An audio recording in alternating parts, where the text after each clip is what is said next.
The following conversation is with John the FrizWhiz Kirkland. And as you listen to this conversation, you will clearly see why his nickname is the FrizWhiz. Since his early life, he first was introduced to the Frisbee when he was 10 years old, later getting fully obsessed with it in the late 60s into the early 70s. The Frisbee, the flight of the Frisbee, has been his life. He connected with people that he found as mentors, people that excited him, and he decided to try to connect the community throughout the country by going and visiting them, seeing what they had to give, learning what they were doing, and spreading that seed throughout the Frisbee world. He eventually connected with Dan Stork, Roddick, Victor Malafronte, and all of the biggest names in the pioneering years of Frisbee and early disc golf. The one cool story is about the Harlem Globetrotters that he made a cold call to say, I want to perform, and ultimately made one of the most incredible shots at the Madison Square Garden that will never be forgotten certainly by him or by anybody that was probably in that stadium that day. I loved this conversation with John, and I've met John several times throughout my travels and my career. But this conversation went above and beyond every single interaction that John and I have ever had. He is clearly passionate about our sport. He's passionate about the flight of the Frisbee. And for a long time, he not only was excellent at it, he was pioneering new things. And he had the guts and the balls to push forward and to help the game grow. And without further ado, my friends, please enjoy John the FrizWhiz Kirkland. John the FrizWhiz Kirkland, thank you so much for doing this. I'm extremely excited to talk with you about numerous topics. But first and foremost, I'm gonna, I like to just ask an opening question, and then we go from there. So my first question is, when I was doing my research on you, and I've known you for a long time, but I was like, I need to know more before we get into this. I see maybe that you went to MIT. And a couple of episodes ago, we talked to Stork Roddick. And, Stork is a very intellectual person. He is a doctor of sociology. And yet he committed his life to disc golf. And my first question to you is, how in the world does somebody who is as intellectual as somebody who might be going to MIT to become a physicist or a scientist or a mathematician of some sort end up committing their life to a flying piece of plastic? Take it away, John. Well, first of all, you mentioned Dan the Stork Roddick. That was a great interview you did with him. And he's 78 today, so happy birthday, my old buddy. Wow. Happy birthday, Stork. That's amazing. He's definitely on the Mount Rushmore of Frisbee, without a question. He's actually number 003 in the PDGA, and he's, in my opinion, 003 he's the third one. You've got, Fred Morrison came up with the plastic disc. I mean, someone will have done it, but he did it. Then you've got Steady Ed, or he wasn't always so steady, but he was always Ed. And then you got Stork. And then, if you had to have a fourth, you'd probably put Victor there. Anyhow, how did the MIT, the MIT question is actually an interesting one because it sort of leads to the spirit of the times. Like we were just talking about Dan, he's a very organized guy. Not only is he bright and witty, sounds like we're roasting him, or I'm doing a memorial for him. I just did a memorial for Victor, rest his soul. But he's very sort of disciplined, and I was sort of more of a freeform guy. I was a jazz drummer. I moved up to Boston to play jazz drums. Went to Berklee School of Music before they named it Berklee College of Music, and I was having a great time playing music and not doing any sort of schooling. And this is 1972. And I happened to be next door to a friend of mine where we lived, and he, a guy named Lenny Smiley, he ended up being he was a grad student at Harvard in mathematics, and he ended up being the chairman of the department at the University of Alaska in mathematics. Anyhow, a really smart guy. And we're talking about the complex plane, which is more complex than it sounds, and all these interesting mathematic things. And he says, and this is where I'm going to take a little detour just for a bit, because these are the 70s, okay? I'm a musician. So while we're talking about the complex plane, we're both totally stoned. Okay. Totally. Okay. And he Good says, to know. Good to know. Check that box. Yep. Change was in the air in many ways, vapor and otherwise. Mm-hmm. And he said, hey, I've got a buddy across the river who has some honey hash oil. And I thought, whoa, that would really be cool. So we hopped in my 71 Volvo and we drove across the Charles River over the Mass Ave Bridge and got high on honey hash oil. And I looked around and I said, this place is really cool. I'm going to go to school here. And it was MIT. Okay. Wow. That guy was a grad student in chemistry. Anyhow, it's just a funny story because, and I don't think I've ever told it, in various interviews, but I just figured you're going to get the whole schmear today. Well, I think my follow-up to that would be, that's always what I've assumed, is that the 70s and the Frisbee sort of culture, late 60s into the 70s, was some sort of adjusted alternate reality that was happening. And I feel like a lot of creativity came out of that. It was a very interesting time. I'm the first year of the baby boomers, 46.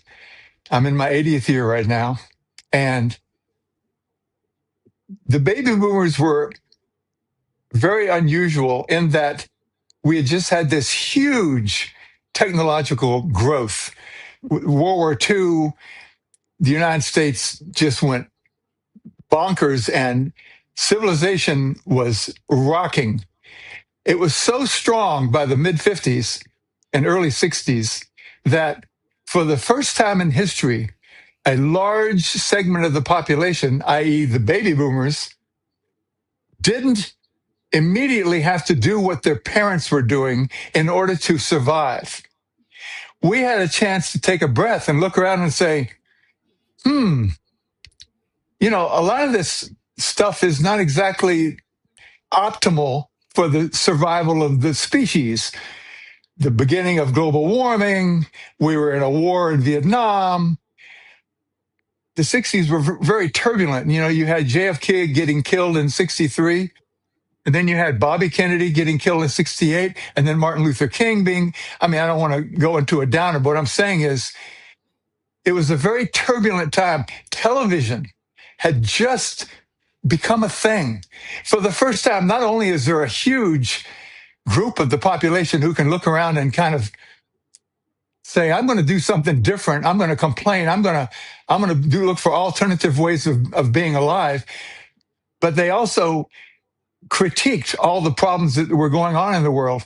And, you don't think about it, but color TV had just started being a thing. If you want to know how we got into such a weird situation, I'm here to tell you. When you have a television in everybody's home in 65, 76, 76, we'll get to 76 in a minute. In the late 60s, everybody would watch TV at dinner time. And you'd be watching the news, it's 6 o'clock news, and they're eating. Believe it or not, the TVs were in the kitchen. And what was on TV? Body bags, Vietnam, war. And just from a purely gustatorial point of view, you can't digest food and look at dead bodies without building you have to. What it did was it desensitized us. That was the beginning of the media desensitization. Now it's, if it bleeds, it leads. And you can't get people's, I mean, all of Facebook, you already know. They're only interested in getting you to click. And in the old days when you had, Murrow and Cronkite and Huntley Brinken, they told you what was going on in the world. There was nothing political. But now it's totally polarized, and it's all of it. It all led from that 60s desensitization. So anyhow, the 60s were a time of change. I played a lot of Frisbee in the 60s. And when the Master came out, boy, that was a big deal. That was such a cool flying disc. And that's the Whammo Master? Yeah.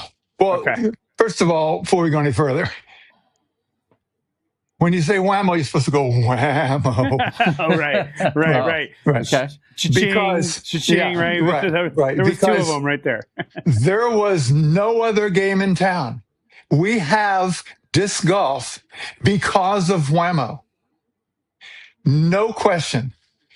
Now, Spud and Rich, the owners of whammo, I mean, they're just a couple of guys from Pasadena. Spud was sort of a real tool maker kind of guy, and Rich was his buddy. And actually, it was interesting. I was thinking about this the other day. So the first thing that Spud ever came up with was the slingshot. And he was a really cool wooden slingshot with this really serious rubber. And he and Rich would get ball bearings. And so in the 50s, in the early 50s in Pasadena, these sodium streetlights were just being put in.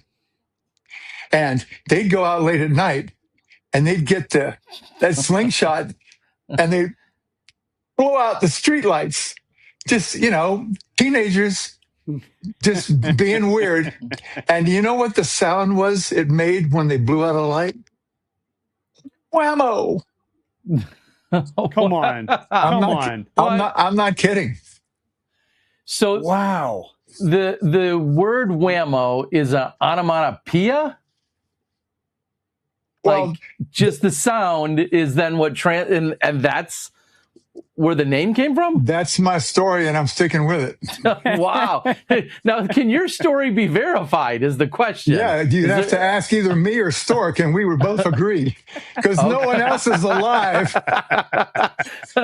Well, it is officially in the history books, and how appropriate our podcast is called Out of Production to maybe fit along those lines.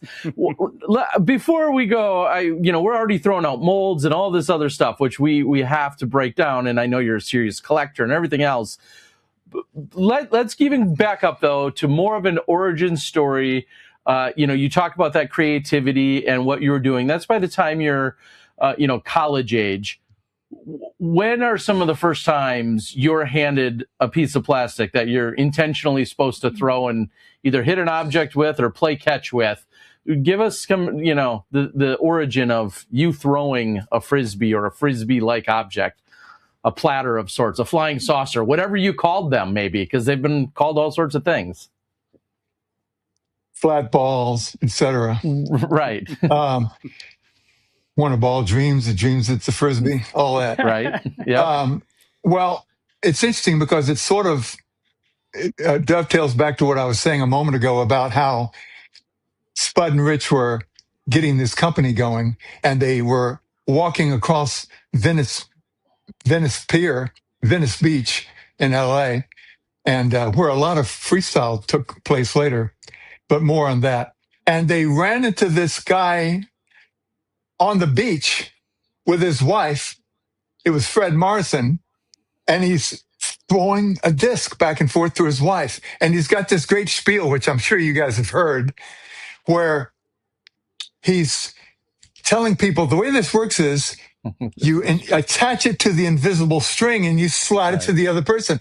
Now we'll give you the disc for free, but you got to pay $1 for the string. Right. So that was the sales pitch. And they just thought this was great. This is the coolest thing ever. So they made a deal with him. We want to represent you. We can sell this bigger. How many are you going to sell here? 20 or 30? We can have you go big time. And they made a contract with him. And I don't think they ever changed it, but they made a contract for 3 mils per disc. Now, in the old days, a mil was 1/10 of a penny. Back when a penny had any value. You understand that pennies are now done? You know that? We're no longer even giving them out. No. You can't. Most of the places I go, they won't take them. Right. So that's been in the works for a long time. But anyhow, he got 3 mils per disc, and Wow. when I had dinner with him like in 77 or something. He had a new house in Pasadena. Lou had died, and he had remarried, and he was saying, hey, they kept their contract even after it ran out. They only had a contract for a certain length of time, but he was saying sort of that he liked the integrity of those folks, so he would never say anything bad about them. Anyhow, they started pumping them out. So it's 1957, and they produced the very first one in January of 57, the Pluto platter.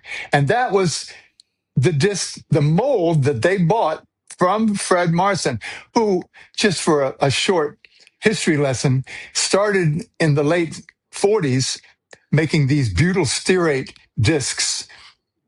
And they didn't fly very well, and they were very brittle.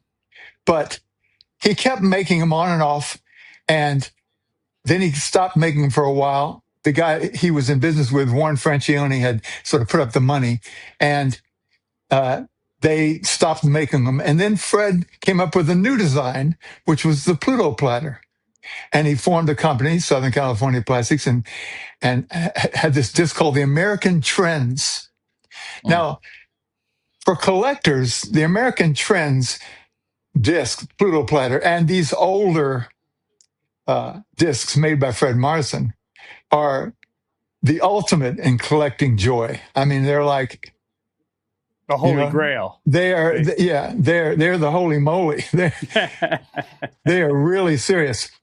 And the Pluto platter, as opposed to that flying saucer that he called it, flies well. I don't know if you guys have ever thrown a Pluto platter, but they fly well. They fly kind of like a glitch or something. I mean, they fly well. I mean, today, I mean, you could, even in, the base plastic they're made in, that was a huge step forward in flying discs. So it's 57. Fast forward to the summer. I'm in camp. I'm 10 years old. And they have a bunch of us, 2 teams staggered, like they're trying to figure out what are we going to do with all these kids that just have all this energy. You can only get 2 at once playing tetherball. So, I remember to this day, this green Pluto platter sailing in the blue North Carolina skies almost chokes me up a little bit. It was one of those moments that are so powerful that they totally stick inside your memory. And I've told this story before, so I'm not going to use the word that I usually use because Stork makes fun of me. But I used to say, those experiences rise above the humdrummery of your existence, of your memory. But I told Stork I wouldn't use that, so I didn't. Anyhow, everybody has those times, whether it's a teacher or an experience of you saw Michael Jordan dunk, or you saw Tiger win the Masters. You always have those moments that are strong influences on your life. And that moment in that North Carolina sky was a big one for me. Yeah, it's interesting because, we hear this story quite often, especially with the back in the day when Whammo was the leader and that's all there was. They got it at a camp. They got it at their school. They saw it in a park. They saw it on the beach, right? Like with Fred and the Whammo guys. But it's one of those things where these days, or if you were to talk to somebody, say Michael Jordan, it's like, well, when were you first given a basketball? And like kids are given basketballs just, I don't know. They're just like ubiquitous. But there's something about a Frisbee that is so much more unique because there's so many things that can be done with it. It's something you can play by yourself. You can play with a friend. You can play disc golf. You can do MTA. And so it's really cool how in those days the disc so quickly became something that was used, for athletics, right? Anything you can do with a ball, you can do with a disc, but the converse is not true. I often, it's funny because what is this thing that we have with throwing things? And I had this thought. I was talking about it a couple of summers ago, and it was, so jump back 100,000 years, okay? We're barely, we're not hunting and gathering. We're just moving. We're tribes. We're moving from, and we're trying just to survive. And I have the feeling that those folks, and my brain says, because I'm an old guy, the men, but it could have been women also, just to keep it politically correct, which is not only a good thing to do, but a correct thing to do.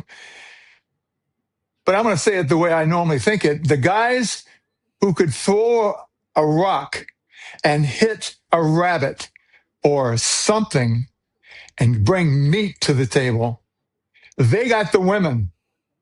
Okay, right? They got the women, and the occasional woman, and the occasional woman that could do it. They had plenty of men looking to hang out with them. So what I'm saying is that every time you go through that,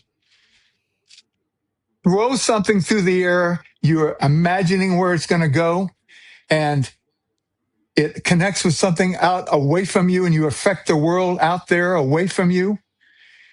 It's a tool. You're manipulating the environment. You're doing a very old dance because all of us are direct descendants of those folks that could throw things hard, whether they were spears or rocks or arrows or boomerangs or, whammo. Yeah. All of those. Yeah. It's an old dance, and it's very deep in our consciousness. So that explains why one of the many reasons that sports is so important. We'll get to mindfulness and getting you in the moment and all that, which has never been a better time to think about that in today's, digital culture. This is a summer for slowing down. But anyhow, yeah, I'm more of an analog guy. As I talk through the digital media on my iPhone 17 Pro Max. So real quick, I want to say, first of all, what a beautiful unknown kinship that we have, in the sense that I knew what a Frisbee was earlier, but I found disc golf, Frisbee golf at camp. Right. I went to camp. They had us throwing, just like you remember that green one in the sky. Mine was a Jeffrey the Giraffe Toys R Us branded Frisbee. Yes. And there was a stack of them, and you were given one, and you had to throw it, and I had to get it into a grocery basket, just like you get at the store to this day. And when you go around, they had them hanging in a tree or sitting on a picnic table, or and those were our baskets. And literally, they were the basket. And I'm throwing a Toys R Us Frisbee. So my point, and I was like 12. So you're 10, I'm 12. Like these are that forever changed the path of my entire life. And the reason why the three of us are even know each other is, at least for me, is because of that introduction at camp all those years ago. So I love that. My thing at camp, I guess to my point is, they had us playing Frisbee golf. You counted your throws, the least amount of throws won, and I'm like, hey, I'll skip dinner. I'm doing this again. I enjoy this so much. And I remember playing a few more rounds by myself. At what point were more some kind of organized activity or game. I mean, you saw it flying in the sky. Did you guys play catch? Was that an early version of Ultimate? Were you playing your version of Dodge Bee with it and just throwing them, or like a Guts? Do you remember like the first organized, activity, or was it just playing catch or seeing how far they fly, distance?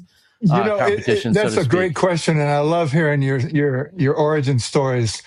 They're always interesting to me because they form sort of a bulwark of our psychology. It's how we relate to being in our bodies, how we relate to being in the world. That's very important.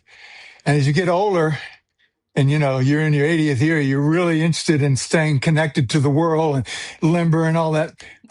It's interesting that you asked that question about games, because I've often wondered what the game was that we were playing that day. But all I remember is there were like rows of, say, 6 people in a row, and then an open space, and then a row over, then a big matrix of people. And I think you had to throw it, and if it landed, you had to throw it up in the air and land it, and if you could get it to touch the ground, then your whole team got it's like an original version of DDC, which is the most fun you can have with your clothes on. Be honest with you. Or not. I mean, I've never played. Wait, stop, hold the press. Have you played naked DDC? I was just going to say I haven't gone commando in DDC, but okay, I have continue gone to Black's Beach in San Diego. But not that it wouldn't be fun. But in terms of what I did when I was a kid, I have all these friends, Stork and all these guys, and I love hearing what Stork was doing. I was sort of more boring. I just liked playing catch. I didn't like throwing by myself, but I had to do some of that, and I would aim at things and see if I could hit them. But I like that. It's like a dialogue kind of thing. I like that playing catch, and I did that for a long time. And I also, for some reason, I always thought that it was hard to get it to go very far. So from the earliest days, I was trying to see how far I could throw it. So to me, by the time I got to in the 60s, 66, 67, and I'm playing with my buddies, we were all about how accurate you could be and how far you could throw it. We like to stand behind a tree and put the hand out and see if you could hit the hand, that kind of thing. How precise you could be. Now it's funny when I ran into, we'll get to that, but no freestyle stuff ever occurred to me because it just seems silly. I mean, what I liked was to catch it at the limit of my ability.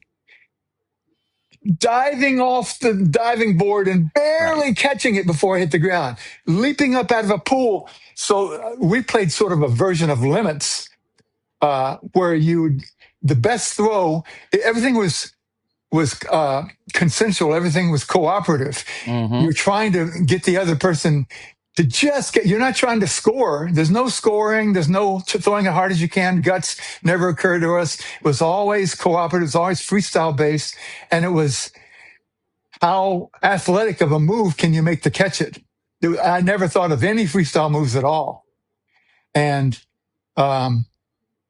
actually, the only one I ever thought of was when the disc is coming into you, it's coming right at your face. I've been like that and catch it just for fun. But it always seems sort of silly to me to, oh, look, I can lift my leg up and catch it. I'm still just catching. Oh, look, I can catch, Now, of course, it's a completely different thing. I'm trying to rationalize not coming up with a bunch of freestyle stuff in the early days when I kind of wish I had. I'm wondering, you said is this your 80th year? You said you're 80. I'll be 80 in October. Okay, so you're 79 years old, and I must say you look fantastic. I would love to find the secret of the FrizWhiz from a health perspective, but I'll digress on that unless you want to elaborate on it. But my question here is, you seem very athletic. Now, were you always athletic as a kid? And if so, what other sports were you involved in? I mean, for me personally, I was involved. Disc golf was, I don't have the same origin story as you guys. My dad saw disc golf, and forgive me because I've told this story before, but my dad saw disc golf on television in Santa Cruz. He said, I played Frisbee in college. He's of the same generation as you, the baby boomers.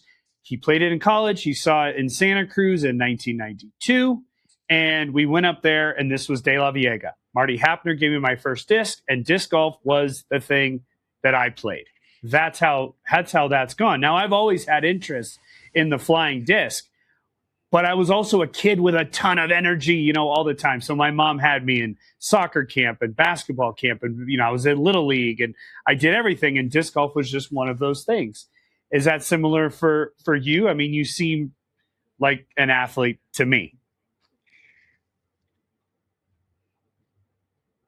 My dad was a baseball coach, so I played a little league, and but I wasn't. I swam a little bit. When I was 13, I went to military school for like a year and a half, and there was nothing to do there except lift weights. And there were no record players, there were no girls. Just And so I started lifting weights, and that was really an important thing. I got way into lifting weights. I got very strong. I don't mean to be Mr. Braggy here. I'm not coming from that place. I'm just saying that lifting weights is an interesting thing to do if you want to be an athlete. And it flew in the face of all the recommendations at the time. You want to be a swimmer? No, you get muscle bound. You can't throw hard. They just did not have any idea what they were doing. They had no idea. Turns out the stronger you are, of course, it's true that I wasn't trying to be so much a power lifter as I always had the idea that if you could lift only something like once or twice, then that's going to make you big. And if you lift something 15 or 20 times, you're going to get a certain amount of endurance or stamina. Endurance. There you go. Endurance is the word I was looking for. So I was like the 6 to 8. I wanted to be strong, but I wanted to be limber. And that's just exactly what you need for athletics. And I lifted a lot of weights. So when I came back from military school and did high school, I started swimming. And I was a swimmer. I had a scholarship at University of Florida when I first went to school in '64. I was on the swimming team, and lifting weights was very much of a help. I really like doing lat pulls too, which helps in distance. Although my best friend Chris Taylor, Coach Chris Taylor, for those of you who know him, he's a great coach. Biomechanics, he's really my go-to for all the swing changes that you have to make as you get older. But I'll tell you, lifting weights is not only a good thing because it builds all those musculoskeletal connections and your tendons and all your connective tissue gets strong.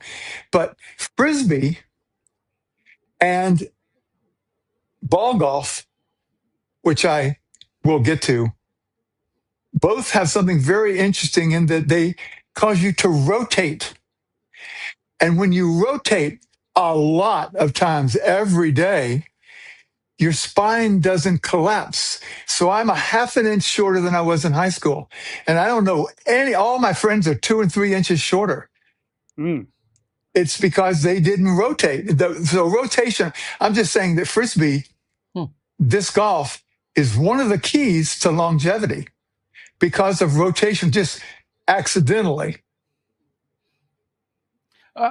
So what I find interesting, so you didn't just say, basketball, football, any of the throwing sports necessarily. And then, the brains and the outward thinking intellectually, like still none of that points to Frisbee, I guess is my point. Like if you're putting all of the, the variables into the hopper, like Frisbee doesn't spit out. Nope. So where was that connection? Was it just purely the mental side of seeing it fly and then thinking you wanted to improve on that, and challenges with buddies? Where does that connection to the flight of Frisbee and manipulating a Frisbee in many ways, where do you think that comes from then? Well, keep in mind that I started playing in '57 when I was 10. So I played off and on throughout that time as a youth. Not very much because nobody was playing. If I could find somebody to play catch, but I wasn't playing every day. Mm-hmm. I would just play occasionally. And it's interesting that when you get the Whammo package, it would tell you how to throw a backhand. And then there was a picture later they had a picture of an overhand wrist flip, which the ultimate guys now call a chicken wing. Mm-hmm. Don't get me started on nomenclature because that changed so much. I mean, this. Yeah. Anyhow, I don't want to get off on a tangent. Okay. But this is a scuba. This is not a scuba. Anyhow, so I was into coordination stuff though. I liked juggling a little bit. I like to juggle. Okay. And I like things that involve coordination, walking on my hands but I didn't do any organized stuff at all until I got to college. And then I was on the swim team. I was on the swim team my senior year in high school, but I was just sort of, I got sent to military school. So clearly I wasn't getting along that well with my parents. Yeah. Just because that generation, I mean, I'm in Florida. Okay. I'm in Florida, also known as Florida. Florida. Yeah. Florida. And it was the 50s and early 60s. And it's a very sort of, conservative arrangement. And so I come from a fairly well-to-do background, and I always had just a different notion from an early age as to some of the things that the older generation just took for granted. The South is a little bit racist. There's a little bit of, it was, I think about this a lot, and it's so easy to jump on the bandwagon and just say anybody that ever did anything bad. But I'm also, like Stork, I'm very interested in the growth of societies. And Plato had this thing in the Republic where he said, there are three different kinds of people. You've got your bronze, and they're the workers, the slaves. You've got your silver, and they're the managers. And then you've got your gold, and they're the rulers. And that's just the way that you're born. Later in his life, he said, and you'll pardon the expression, that's some bullshit.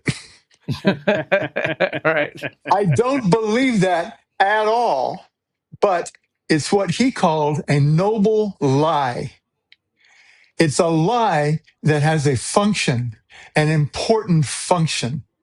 And so a bunch of the stuff that we now look back on and just say, how can that have been?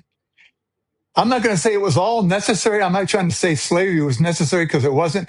It might have been necessary when they were building the pyramids. It certainly wasn't necessary when they went over to Africa and did it. That version was not necessary. I'm sure that somebody would make the case it is. Anyhow, what I'm saying is that a lot of ills that we look back on sort of embarrassed to be a human now, is so obvious, at one time may have played some role in our evolution of society. And then as we get to a certain point, we say, hey, this is not right. We get better and we get better and we get better. And that's one of the things that, as a person who's in his 80th year, I look and I talk to, and I play a lot of golf with 18, 20, 22-year-old kids, because I like to play with people who can throw it farther than I can. And nobody my age can do that. But so, and they're very much into change. They look around, when you're a kid and you get to be 18, 19, you look around and you say, well, this isn't right. We should fix this. Revolutions are perpetuated by the young. That's always the way it is. We were doing it in the 60s. We got to make love, not war. We got to stop Vietnam. Riots in the streets. Well, what I'm trying, what they don't get is, and they can't get, the youth that they can't get, and I wouldn't want them necessarily to know this because I want them to keep their zeal to change. And there's a big change coming, folks. There's a big change with AI coming. We're going to have universal basic income. We have to have a way of dealing with all this craziness that's going on right now. It's change. I'm not going to get political, but what I'm trying to say is that the kids today don't realize that even just 50 years ago, how much better off we are. I was a senior in high school before the schools became desegregated. I never went to school with a person who wasn't white in anything until college, and hardly any then. Things are way better than they used to be. And if you go back 100 years, nobody ever took a hot shower, ever. Nobody ever took a Errol Flynn. I mean, all those hot showers came in later. The world is so much better off than it used to be, but they don't necessarily appreciate that. Yeah, and that's again one of the reasons, at least I can speak for myself, one of my motivations with this experience is to talk to people. I always say you can't really know where you're going until you found out where you came from, because you got to know that trajectory. And as you said, young people tend to change the directory here and there, or the trajectory, I should say, here and there over time, and that's an amazing thing. And yeah, we don't know what 10 years from now brings, but we do know what 50 years ago brought us to this point. And so I like to learn from the past to see where the future may end up going. Now, I'm hearing all of this stuff. You're sort of, you got the military thing, you get into swimming, you get into college, you're doing this and that. Now you first threw at 10. When did you first have your organized experience? The first time you threw a disc in an organized way with another group of people that you can remember, maybe a small tournament of some sort. So when did organized Frisbee play start to come into your world? Well, I tend to remember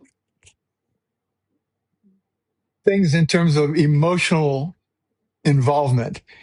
Somewhere in the late 60s, I started throwing masters a lot, and I had a surge, a growth surge. I could throw a master 100 yards. I could always throw farther than anyone else that I knew. My father, any of my friends, just for whatever reason. There wasn't a very large pool, so I was a whale in a pond, but I could always throw farther than other folks. And I ran into this guy. Actually, I went to University of South Florida for one term in like 1970, and I ran into this guy named Jay Floyd. And he was, I don't know if you guys know Dreamer, you know John Wyan, and he has a shot. He's a lefty. He has a shot. Let me grab a disc. He has a shot.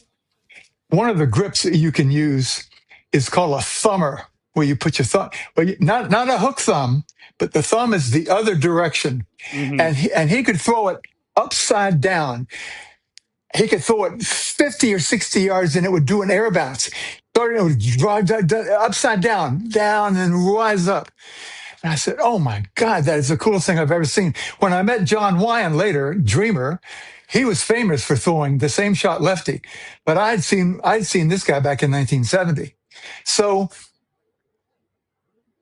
it's now 71, and I'm watching TV, and there's a commercial on. I think it was the Great American Dream Machine. It was a TV show. And I saw some guys playing Frisbee. And I said, oh my God, what are they doing? And now I know it was the Berkeley guys, and it was Victor and Che Guevara and, some of these Berkeley guys.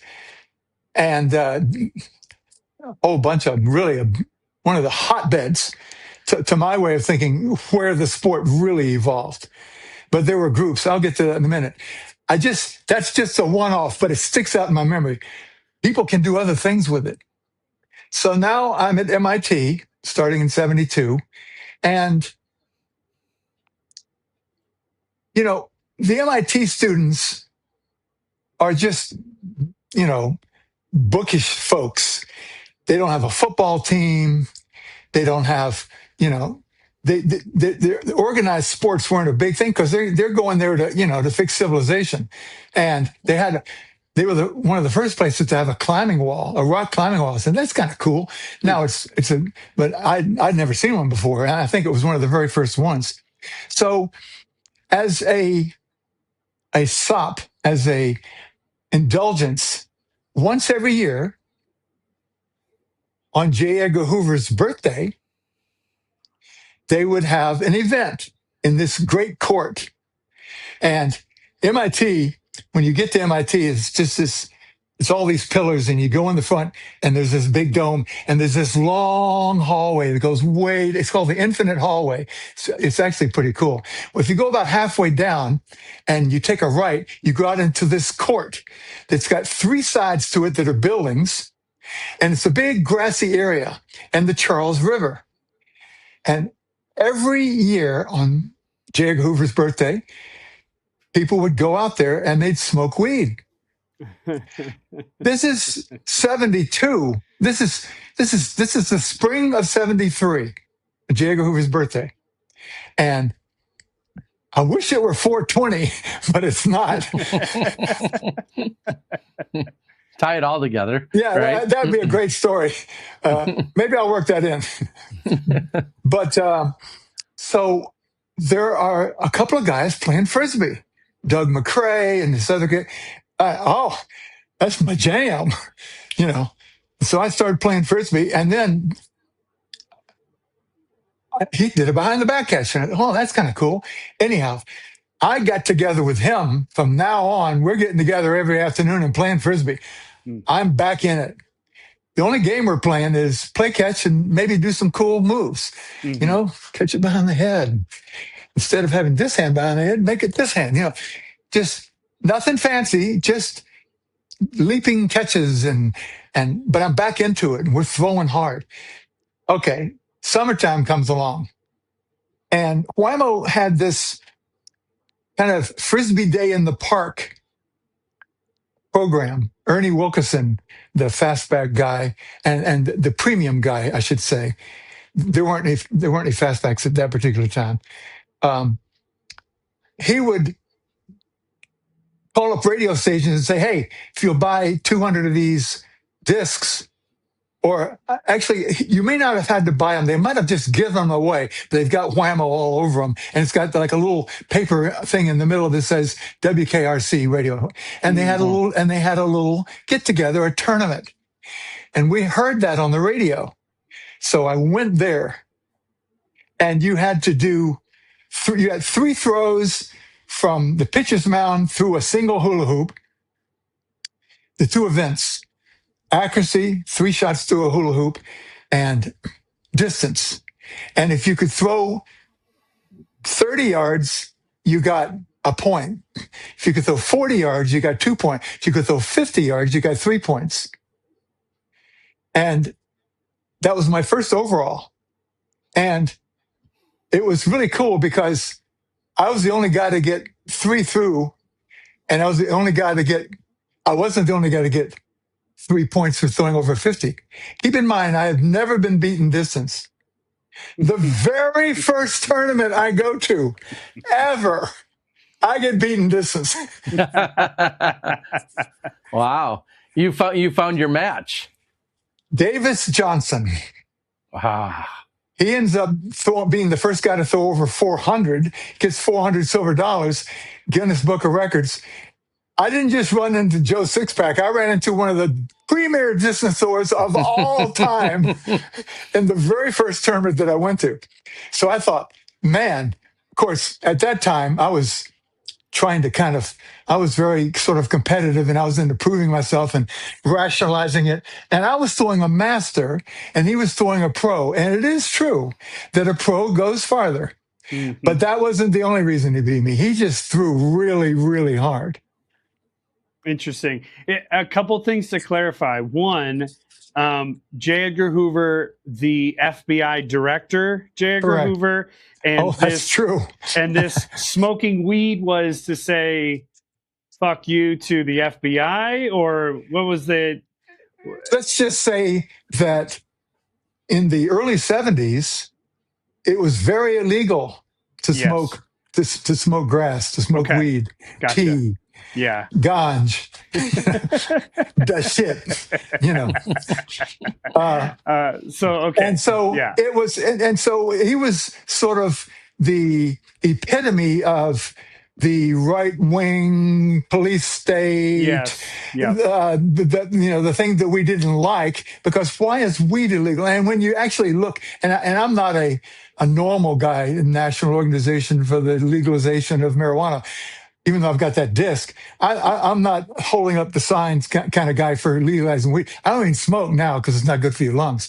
But it does turn out that they'd have been way better off making liquor illegal and letting people smoke weed, because nobody ever killed anybody on weed or died from an overdose of weed. But anyhow, there was a little bit of a rationale for being unhappy with the. Now it's legal. You know, I'm preaching to the choir because everybody knows now that it was sort of, it was a money thing.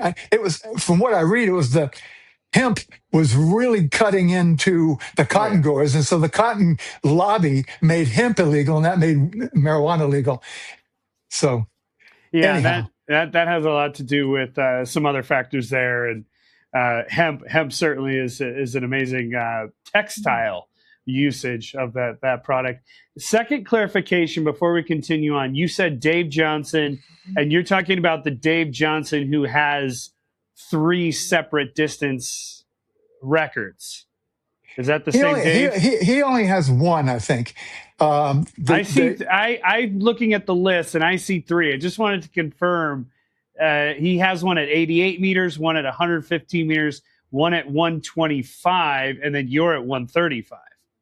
So is that the same Dave, though? I just wanted to clarify that. Okay. Yes. Okay. Now, the way that this went was, and he's, Dave Johnson, one of the kings of distance, no question. That guy, he's amazing. I mean, he was a baseball pitcher, didn't know how to throw a forehand, but he could take a rock and knock over a small tree. I mean, he was just one of these quick twitch kind of guys. And his style, unfortunately, doesn't translate to today's discs as much, because you had to throw a lot of hyzer on these discs, especially if you could throw, like we could throw 80. And if you threw a Whammo Pro at 80 miles an hour, it's going to turn over. So you had to throw it with a lot of hyzer. And so he had a method where he would really throw a lot. But when you look at videos of him, I got some videos of him throwing, his brace, his plant's so strong. He's really pushing hard against the ground. Anyhow, the way the distance thing went was, when I showed up in 73, the world record was held by a guy named Bob May. Mm-hmm. And he was one of the Berkeley group. He was just a distance guy. He didn't do other stuff. 85.04 meters. I don't speak scientific notation. No, I do. But I tend to remember in feet. So there was a get together in Berkeley in 1970. I think it was 70. It was either 70 or 72. I think it was 70 in the park, and they had a distance thing, and Bob May won it. And it's funny. There's all these stories that are associated with everything. They're swimming around in my head because, I hung out with Victor so much. That's Victor Malafronte, number 003. For those of you who don't know, I'm sorry, that's Stork. Boy. Yes. Right. Okay. Now what I just did, we gotcha. What I just did by giving him the wrong number, he would have hated. Well, we want to make sure we'll help you then and make sure that we So no blasphemy here. They're out there throwing, and like I already said to you, pros fly farther than masters. Not all pros are born the same. Different pros have different weights, and there was this one run of split digit 14. That's the mold where there's a 1 on one side and a 4 on the other side of the little sprue in the middle. Split digit 14 Moonlighter, which instead of weighing 108 grams, weighed 125 grams. Oh. So Big difference. Victor, smart guy that he was, and we'll talk about him in a minute, but he was one of the earlier experimenters with discs. You hear stories about Dave Dunapace experimenting with discs. Well, Victor was doing it 10 years before that. It's an obvious thing to do if you're of that ilk, if you're of that mindset. So Victor has already set the record at like 278, throwing his macho sidewinder forehand. And Bob says, "Can I borrow your disc?" And Victor says, "That rat bastard." And I said, "Well, what'd you do?" He says, "I gave it to him." I said, "Well, you only have yourself to blame." Right. So Bob May throws it 295, almost 100 yards, 295. So now that's the record. When I come on the scene, 295 is the record. Now, this is a record for people who have been measured in competitions. Mm-hmm. There may have been people out there throwing farther than that in the 70s in Florida with Masters, but we won't talk about them. Are you saying you've thrown further or farther? All I'm trying to say is I wish that the world of disc were what it was when I was 17 and 18. I wish I'd been around. But, maybe not. There's this whole thing about, boy, I wish I was 17 now and I could play with be the guy I had, the body I had then, and understand the mechanics like I do now. But, there's always going to be that. If you imagine, and a thought I have all the time is, imagine 30 years from now. Here we are. I'm not going to be here for it, but you guys probably will be. You would give everything you had in 30 years to be what you have right this minute. You would. Mm-hmm. So there's this necessary getting old thing. So I'm okay with it. But anyhow, the story, I digress, which is my want. So it got to be, now Dave Johnson is in the mix with me and Doug McRae. And we hear that there's going to be this tournament in the Upper Peninsula of Michigan, UP. And it's going to be on 4th of July. But then they put it off. They put it off. It's the International Frisbee Tournament. They put it off until Labor Day because there's a fire danger in the UP. So we say, okay, we're going to go to that. So we go to the Labor Day International Frisbee Tournament in 1973. Another one of those ka-jong moments in my memory that rise up above the sea of regular memory. And this is when I meet all sorts of people that are in the community. But the one who stands out of all of them is, well, before I say that, I'm sitting there warming up, throwing distance. And there's this kind of graying, white-haired guy behind me. And he's watching me throw. And no, I'm warming up. I'm stretching. I do a bunch of kung fu stuff and all this before I throw. And I'm stretching out all this. And he says, "How do you throw, young man?" I say, "I throw the backhand." And he says, "Have you tried the full power release?" Now, on the back of a whammo in those days, they had this throw. It's called the underhand. And that, according to the back of the whammo package, was the full power release. Well, that's some bad advice, right? This is on the back of they're showing you the full. And I say, "Oh, that's interesting." And I have him demonstrate one for me. I said, "What's your name?" He says, "I'm Dr. Stancil Johnson." Ah. And I said, "Well, that's very interesting. I like that full power release. Have you tried this?" And I throw it 90 yards. I double how far you can throw it. And he says, "I think I'm going to have to learn how to throw the backhand." Wow. The student becomes the teacher there, Dr. Johnson. Wow. It's funny, and for the audio listeners, you're showing what some would almost even call like a horseshoe. Yeah, a horseshoe putt, and we've seen some players, and again, everyone's got their nomenclature, as you said, and I'm sure there's times you just roll your eyes when you hear some of the dumb things that get uttered in today's lingo. But yeah, as you were demonstrating for our audio listeners, it was more or less pulling it behind your back and then kind of launching it forward, what looks like a typical horseshoe putt almost.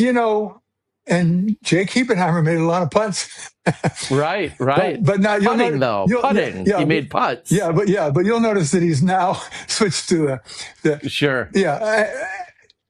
To me, it makes a certain amount of sense because bowling is sort of that motion. Sure. And what Wymo was intuiting and not getting right, because I'll get to that story in a minute, is that you're very powerful. Some throws from that position are very powerful, like the forehand. The different grip from that position, you can throw very powerfully. And in baseball, believe it or not, softball, which is that motion, can be thrown faster than the baseball. So there was a guy named Eddie Feiner, king in his court back in the 50s and 60s, and it was him and a fielder and a catcher, and the three of those guys, and a first baseman. No, there were just three of them. There was a fielder. Eddie Feiner could throw fastball, could throw a softball so fast he could strike out he beat softball teams. He could throw it 108 miles an hour, 110 miles an hour. He could strike out people from center field. Anyhow, the point, I'm getting off onto an old man rant about this old. It's a cool thing to look up the king in his court. If you're an athlete and you're listening to this, there are some guys in the past that have done some amazing stuff. Anyhow, it makes a certain amount of intuitive sense that they just got the wrong grip. Okay. The only person I ever met who threw that, apart from Stancil, was a guy named Tom Baudet. And he was another one of the great influences of my life. I'll get back to him in a minute, but he had a pretty good underhand. But in addition to meeting Stancil at that IFT, I met Victor. And this is the first time ever? This is the first time I've ever met him, even though and I'm now realizing, again, because that's what happens, you keep remembering new stuff. I hope I'm not getting, what's his name's disease? You've got Alzheimer's if you can't remember the name. So I have met a lot of Frisbee players and a lot of, Paul McBeth, it's just unbelievable. Kenny have played with I've seen a lot of Frisbee from a long time. Nobody ever blew my mind like Victor did. You really, I think your mind can only be blown once. I mean, just like, okay, well, that's the bar has been set. No one has surpassed that bar. Okay. We just went out into a field, and to be fair, when I got back from the, never mind that. Forget that. After that, I had this big article, but we got into the field, and he's doing these things that I didn't know could be done. Now, I'm pretty sure that Stork gave Victor a lot of props because Ultimate was a really fun game. Ultimate's going on now for 4 or 5 years. Everybody's playing it. there isn't a forehand being used. We threw overhand wrist flips, chicken wings, and backhands. No one threw a forehand. Not one. There's no one throwing a forehand. Why? I have no idea. But when they saw Victor, now there's a forehand. Irv Kalb saw Victor. Irv showed Stork, and they showed everybody. And now the forehand. Now, it's like playing disc golf without a forehand. Mhm. You could do it in Kenny's day, and I guess Isaac Robinson gets by with it. Some guy, James Conrad. Yep. There's some guys, Right. and it can be done. But let's just say that It's better with the forehand. Let's say it's that. better with. You notice I didn't bring in Nate Dawson in that conversation. If you hadn't been there, I might have brought your name in as one of the guys that won 3 world championships and isn't known for his forehand. But when I first saw him throw, he could throw behind the back forehands, huge behind the back MTA forehands. I'm 70 yards away and they're just dropping right in my lap. And I'm like, my mind is blown. He had this throw where he'd have a disc and he's pretending like he's gonna throw it to you, and he'd come out from behind his back. And it's like it would fool the eye. It influenced a lot of my freestyle. I started doing a lot of freestyle where I made it look like I was going to do one thing. I'm going to catch it, and then as it went by, I'd catch it when it went over my head. Things that I guess that's something I really liked in freestyle was you set the viewer up psychologically to predict what you're going to do, and then you do something different. And that's why we laugh. That's what a punchline is. You're expecting a certain thing, and then something else happens, and you give this little grunt, which is your way of letting your nervous system let go of the tension that just got from being wrong, or there's many reasons we laugh. But anyhow, my mind was blown from seeing all this stuff. And I said to myself, Self, you're going to get everything this guy can do as soon as possible. And from that moment on, I was full on Frisbee, full on. I come back from that IFT and now I'm a Frisbee guy. I mean, I've always been a Frisbee guy, but now I'm like, this is what I'm going to do. And I had this, because I'm going to MIT, I've got a certain platform because they're not known for, athletic stuff. And so I got this, I got talking to somebody and I did an article for the Christian Science Monitor, which is a national thing. Bearded MIT kid playing with grandma's pie plates or something. It was a big article, and I put in there that I was the international ambidextrous world record distance holder. I could throw 110 right-handed, 90 left-handed. That was just some bullshit. But I mean, you need a headline, right? Yeah, I was trying to build an interest. I mean, I might have actually been able to do it, but there was no tournament that I got that at. I wasn't lying about how far I could throw it, but I made it sound like it was a thing, and it's still not a thing. Although early days of Frisbee clickbait. That's what we'll take that. I like that. Yeah, I'm still a serious adherent of learning to throw lefty, though, if you're a righty, because you don't see pitchers pitching 6-7 days a week. That forehand, unless you do it exactly right, and even when you do it exactly right, just learn a lefty backhand. That's all I can tell you. Look at Eagle. I mean, he can do it. Right. Some guys can really. Nico Lacastro, he's got a great lefty. Yep. Bradley Williams as well, working on it. Yeah. Oh, it's a smart move as you segue into middle and elderliness. Good call. So I get back and I get that Christian Science Monitor thing, and it's big now. Now it's the first national. It's a national thing. Frisbee. Hey, Frisbee's a thing. And this guy that owned the Wiffle Company. Wiffle balls. Mm-hmm. There was a wiffle disc. They made white and red ones, and a little game you could play with them, wiffle.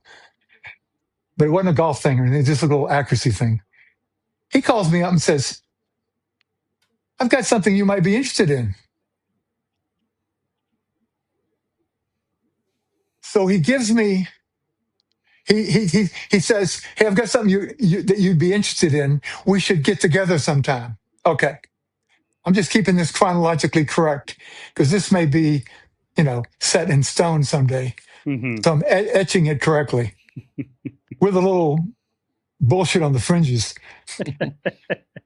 So Victor says to me, "You should come out to our big games tournament in November."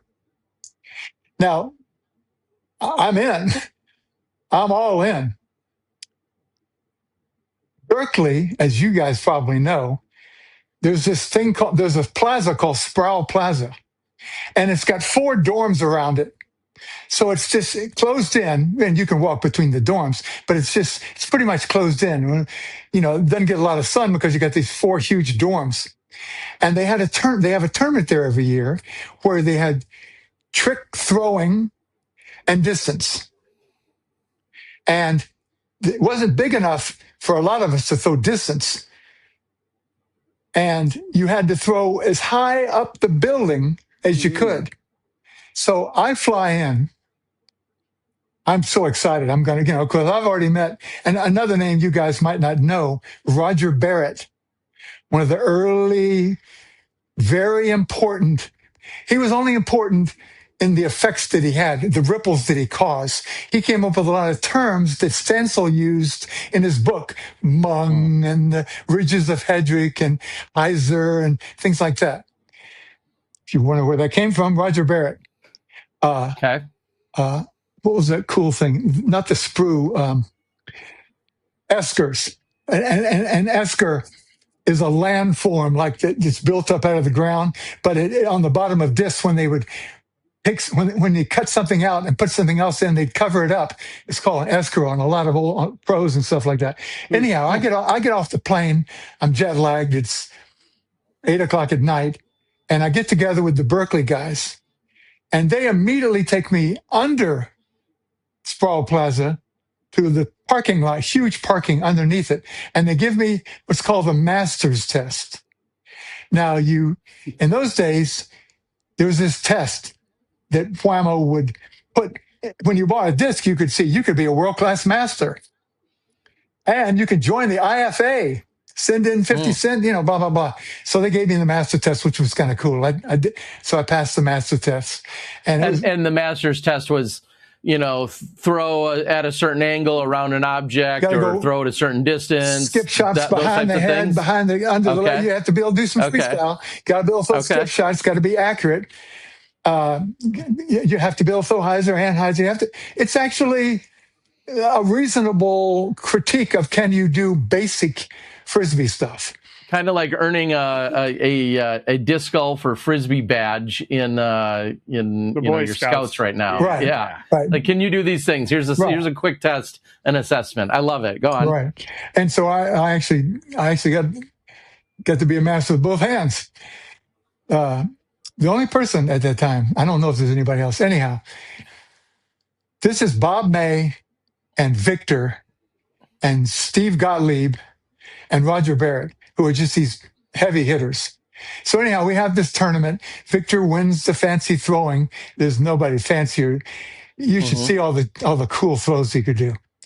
And at that time, I couldn't. I hadn't learned them all. And he won that easily. And the distance, you had to throw as high up the building as you could. Now, there was something new that I ran into, the CPI. Continental Promotions Incorporated. The CPI was the first disc that flew farther than a Whammo Pro.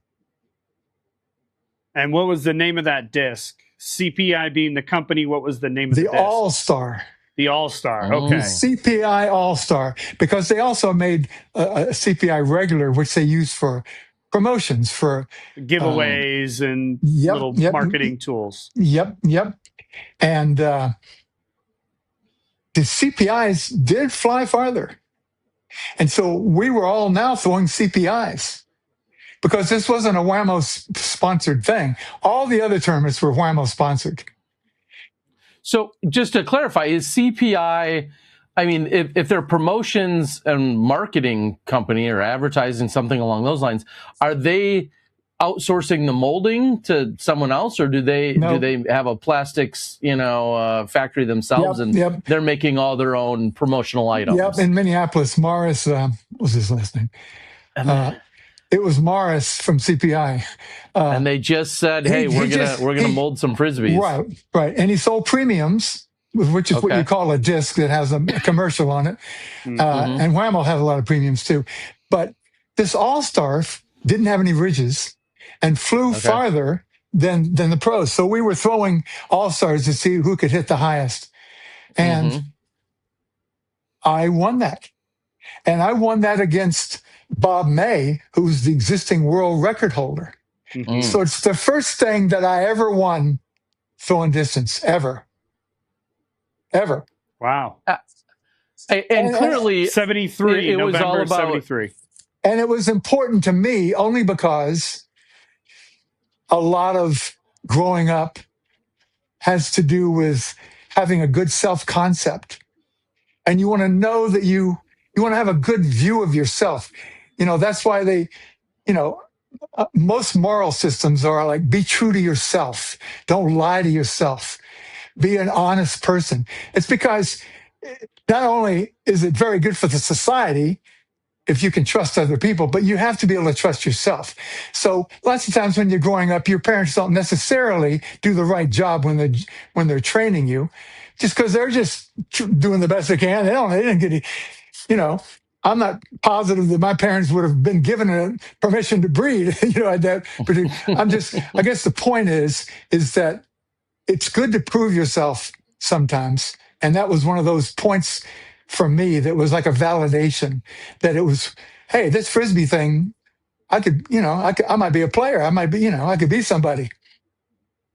I mean, you're flying from the other side of the country, brought to this unique opportunity. You're with the heaviest hitters in the sport or in the Frisbee throwing era at that time, and now here you are, switching up the plastics. You guys all changed out, and here you are besting these guys.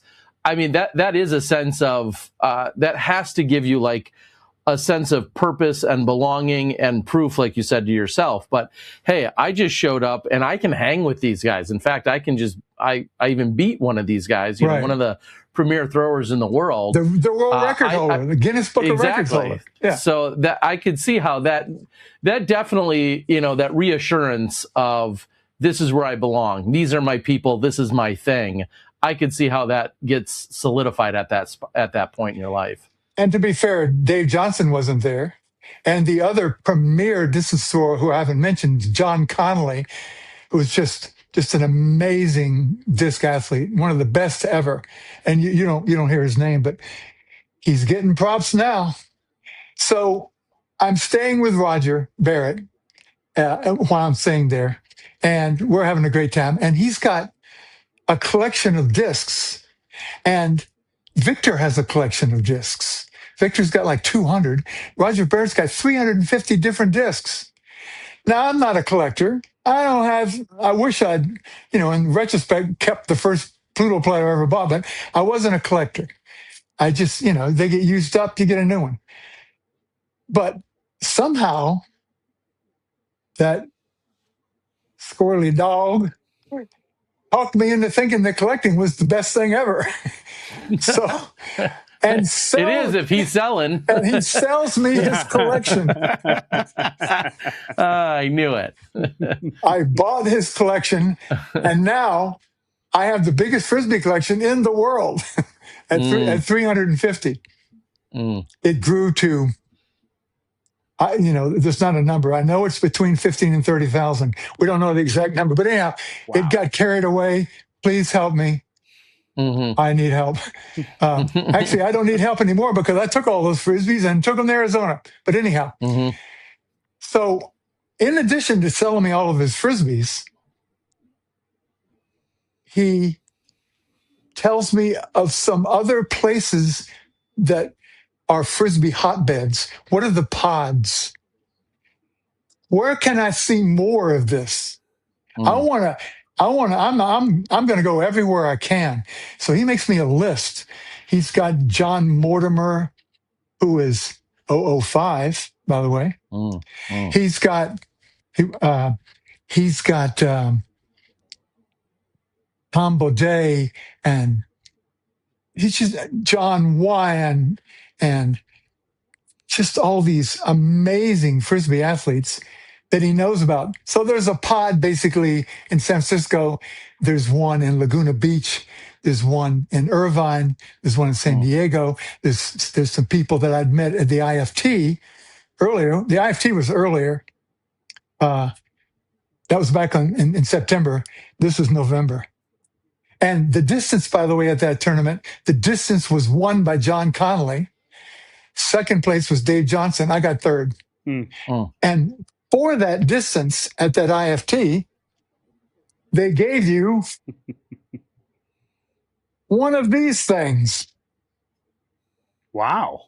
Wow, a big old trophy as he's showing us. Made out of copper. Does that say hams? It says Stroh's beer. Stroh's, okay. Stroh's, there Nice. you go. Okay. Awesome. And that was the only year that they gave you first, second, and third in distance. They gave you one of those. So that's a cool trophy. I have several trophies. That's the only one I have out. And one other one. That's cool. So I have this list from Roger. So I start visiting all these people. And that was an eye-opener. Met all kinds of really interesting people. And I learned more things that you could do with the disc. And I got to be very, very good friends with one of the guys, a guy named Tom Baudet, who worked at Whammo. He was a very good athlete, and he worked at Whammo in the 60s. Interesting. I won't get off into a Tom Baudet story, but he worked on a cure for smoking, and they came up with it, and it was bought by R.J. Reynolds, one of those people, and never heard from again. Of course, right? Yeah, that's I got that's a that good from move. That was a good move. Yeah. So he was an interesting guy. Very, very sort of alternative cultures, but he was one of those guys. He could meet you and just tell you everything that you ever did in your life, just from talking to you for 2 minutes. Just very intuitive. He's a very, very brilliant guy. Interesting guy, a big influence. So I got this list, and one of the people that's on the list is Dan the Stork Roddick. So I go to all these places, and then I fly out to see him, and I stay with him in December In of 73. Pennsylvania? This was in No, he Pennsylvania? was at Rutgers. He was a grad at student. Rutgers. Yeah, that's right. He was a grad student in sociology at Rutgers. I stay in his dorm room. I'm sleeping on the floor. Wow. And Cool is that? yeah, it was fun. There actually was an incident that is I'm loath to, but since it's Stork. So he also at that time had a collection, but he only collected glow-in-the-dark discs, what we call moonlighters. Okay. He collected moonlighter discs, and there weren't very many of them. Whammo had made a few, and he had this really, really, turns out, one-of-a-kind blue Whammo Pro moonlighter. There was a blue one and a red one that we know of. That's all we know of. There's a red one. He has a blue one. And so he goes to class, and I'm like, I'm looking at his stuff. That's really cool. That's really kind of a cool thing. Let me just tell you, you do not want to take a blue moon and do this to Oh, no. Put your my thumbs went right through it.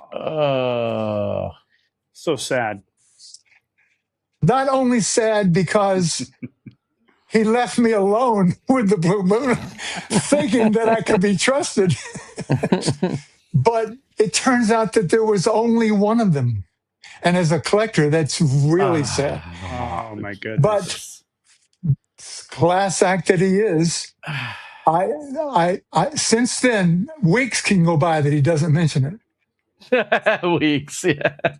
Yeah, real quick, and we could cut to Simon Lizotte showing up to my collection a few years ago in Wisconsin, pulling an old Innova Whippet out that was, a couple decades old at that time.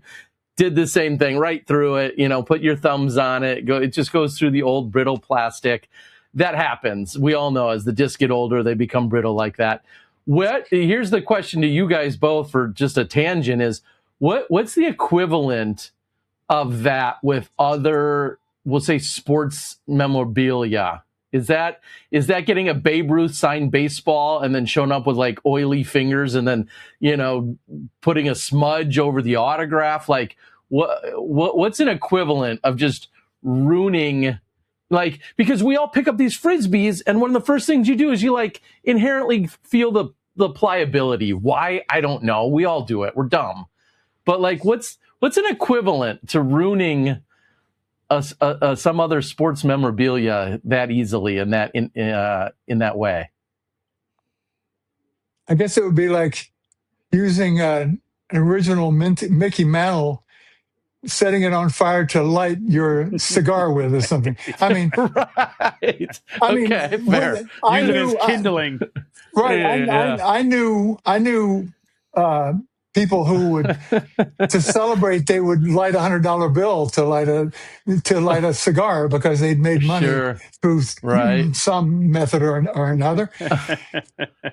Anyway, it's so funny because I've done that as well. Somebody else, shown me a really cool disc, and you just you just kind of press on the edge for whatever stupid reason, and next thing you know, one or two thumbs go right through it, and you're just like, oh my God. Well, a really good example would be when you play disc golf, you're required to identify all your discs so that if you find one in the rough that's, you didn't throw there, you have to be able to prove that, if you see a guy and he's got somebody else's disc.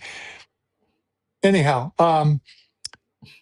it's like getting one of those 1947 or 1948 early Pipco flying saucers, and since it's yours, writing your name on the bottom of it. Right. Okay. Yeah, that too. I mean, they sell for $5-10 grand, So you wouldn't writing your name on it would not increase the value. However, I do have one. That's not always true. I do have one with Fred Morrison's signature on the bottom. Well, yeah. Okay, well, that's going to then be worth an additional yes, couple grand. That's the equivalent of me showing up and be like, oh, you have some writing on this. Let me take a magic eraser, Mr. Clean magic eraser and get this smudge off here. It'd be about that dumb. I have had family members buy like one-off discs that, were made after a win or two or something of mine, and then they just use them. Like they just take them to the course and play with them. Like nobody's doing that, really. I mean, some people are, but nah. I always say discs are meant to fly.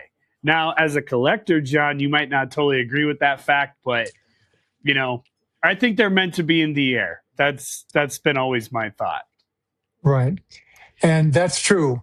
And that doesn't mean that every single disc has to be in the air, but you might be curious to know how they fly. Yeah. Or different discs. I have thrown one of those early ones in a very conscripted area where it was not going to get hurt, just to see how it flies, one of those early Pipcos. Yep. And they don't fly very well. And I have thrown Pluto platters but I don't throw, there are Pluto platters I wouldn't throw. Sure. The mint so you don't ones. have to throw every single one of them to know how they fly. Sure. So like I'm probably not going to fly a one-of-a-kind Sexton Firebird that they only made one of. I might not throw it in my bag. I might just say, here's another one that flies just like it. I don't have to fly that one to know how it'll fly. That's fair. That's and fair. One of those sold for $15,000. A one-of-a-kind Sexton Firebird. Yeah, that's insane. What I want to go back real quick is, now, so you're meeting these people, you're learning not only about collections, but what other people can do and how to throw discs and the capabilities of them. Real quick, when you're at that IFT, and maybe I'm always partial to this because I live in Wisconsin, so the UP you're speaking of is essentially the top hat of Wisconsin, Upper Peninsula of Michigan. That's also kind of I believe, known as the home of guts and the guts game. Is guts getting played at that when you're there in the 73, or is that a couple years later when guts is developed, or do you remember that, or did you see that as, people are just whipping discs at each other from 20 yards apart or whatever it is? That's an excellent thing to bring up, because I got so caught up in thinking about seeing Victor and playing catch with him that I immediately jumped. Well, that IFT was interesting for many reasons, not just meeting Stansel and Victor and Roger and all these folks, John Connolly, the Highland Avenue Aces, Joe Essman. I got there and I wasn't on a team. They had guts was the reason that I went there. They had a guts tournament. The first organized Frisbee that I know of is guts. And that started in 1957, the same year that I started playing. That's when the Whammo started making Frisbees. So what they did was the Healy brothers got together with some friends and they started playing Frisbee. And what we should do is they, instead of going, how far can we throw it, or how accurately we could throw it, let's see if I can throw it and you can't catch it.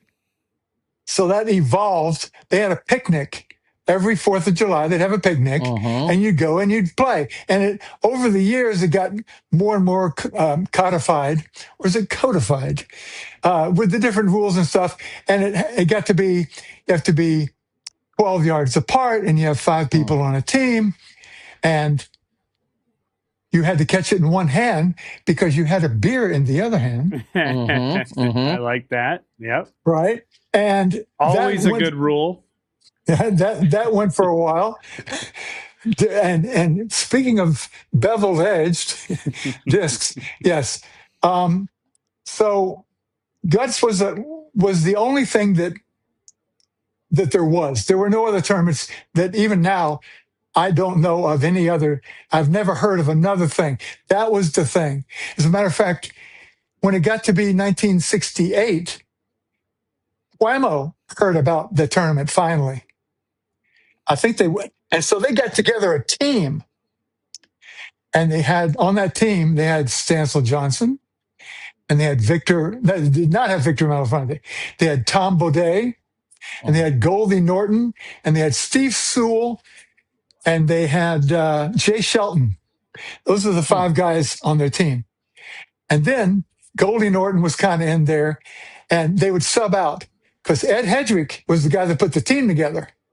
But he wasn't the strongest thrower, so he wasn't necessarily in the starting 5. But Headrick was one of the players. Headrick and Goldie and Baudet and Steve and Jay, I think, were the first 5 guys to go. They went twice. They were the California Masters. And Baudet, who ended up being my roommate for many years, he lived with me, talked about those days and said that they got more competition when they went to Mama Cass's house and just played with some TV guys who like to play catch. Wow. Now, of course, no one knows who Mama Cass is, but she's one of the singers with the, California Dreamin' with the Mamas and Papas. Yep. Anyhow, so they got to that IFT, and they just annihilated everybody. And actually, now that I think about it, the distance was 14 yards apart. And they saw them practicing, and they went out the next day, and the lines are now 15 yards apart. Really, they changed it. These guys throw too hard. Let's back up. All right. Yeah, I'm scared. And they didn't tell anybody. Yeah. That's funny. That is funny. And another event that happened, and it's more germane to a lot of your listeners, is the first time they ever had anything like golf. And there was a one-off thing, also in '68 in Pasadena, where they had a get-together. They thought, what we'll do is, this is going to be a sport. And so we'll get the Rose Bowl, and a bunch of people will show up. Well, what would you do if they held a war and nobody showed up? That's an old bumper sticker. What if they threw a war and no one showed up? No one showed up. No people. Just competitors. Tom Bodett was there. Jay Shelton. Just 10, 12 people. No, it didn't show up. This plays a role later. But Jay Shelton won the overall. Very strong overall player. And then they went up to guts. They didn't have guts. So that's the two things that I know of. The guts tournament going on, and that one day, and they had a version of golf. Mm-hmm. A version of golf. The first real golf tournament was in 68. Okay. In Pasadena. Yep. Okay. No golf course, nothing. Right. But just objects hit a tree or a light post or something. Okay. Yep. Yeah. It was the first sort of, I think they called it golf. Sure. I think they called it golf. It might be the first time they called it golf. So other than that one day, which really left a bad taste in the Whammos' mouth because they paid for the Rose Bowl and nobody showed up. Right. It's the summer of love. Everybody's throwing frisbees. They figured everybody would come, but it wasn't thought of as a competitive thing at that time. Sure. So by '73, the guts thing is still going on, and the players are getting better and better because in '70, or was it '72? I think it was '72. California shows up again, but it's the Berkeley team, and Victor shows up in '72, and the BFG group shows up, and then '73 they showed up again. We then went back in '74. I played with BFG. We played in '74 and '75. I went back up there. They only ever had distance and guts, except one year they had accuracy, which I happened to win. I didn't win the distance that year. Bob May won the distance, but it was in '74. Bob May won the distance, but in the semis of distance, I broke his record, his 295, and he was in the same throwing against him. I broke his record. I threw 336. Dang. Broke his 295. Smashed it. Yeah. But then I got second in the final. I didn't throw a very good throw in the finals. He beat me in the finals. So I got his record, but he won that tournament. But there wasn't much going on other than that. So when I got to Rutgers in '73 and stayed with Dan and the Blue Moon, I ended up with the Blue Moon. It's the only way I would have gotten it. I still have, 86 pieces of the Blue Moon. Wow. Okay. Hopefully I've paid him back for that. I think you have. Yeah. When you let him win that car, I'll tell you that. I said to him, what we need is a big Frisbee tournament, because he was into all the kinds. He was also into freestyle. He and Victor were the two best freestylers. He could do some cool stuff. Dan could, and he liked freestyle. I showed him air bounce. He'd never seen an air bounce. I came up with the air bounce. I mean, now everybody does an air bounce, but he had never seen it. I came up with throwing a mini. I said, hey, I wonder if I can do that with a regular disc. Anyhow, so it was like I was this infusion of mania to Dan, and he gets this big overall tournament together. He had these ideas for different tournaments: Eastern Trick Catch, MTA, TRC. distance. I'd never done MTA until I went to that trip to in November when I went to the big games tournament. I'd never played golf either, not once. And Berkeley had not a tournament. They didn't play golf in a tournament, but they had an object course, a really cool one. I mean, a big for those days, because we're throwing CPIs too, which went farther. And I really liked, that was my first golf experience. And I liked it a lot. And so they had golf, and he had an 8-event tournament that's an overall. It's the first overall ever in May of 74. And everybody was there. Connolly from Chicago, and Bruce Coker from Chicago, and Dan, who's this is at Rutgers, and all the West Coast people, Roger, and everybody's there. Dave Johnson, all these people. Distance is won by Dave Johnson, who throws 378. Once again, Victor is leading with 375. Dave says, "Hey, I don't have any discs to throw. Come on. Can I borrow your CPI?" CPI. And he beats Victor by 3 feet. True story. Couldn't make this up. Ouch. Dave didn't have any CPIs. He was going to throw pros. And I said, "You realize these CPIs go farther, right?" So, okay, can I borrow one of yours? Victor has this look on his face. But he didn't say no. It kind of says a lot about Victor. I think it does say a lot about Victor in some regard.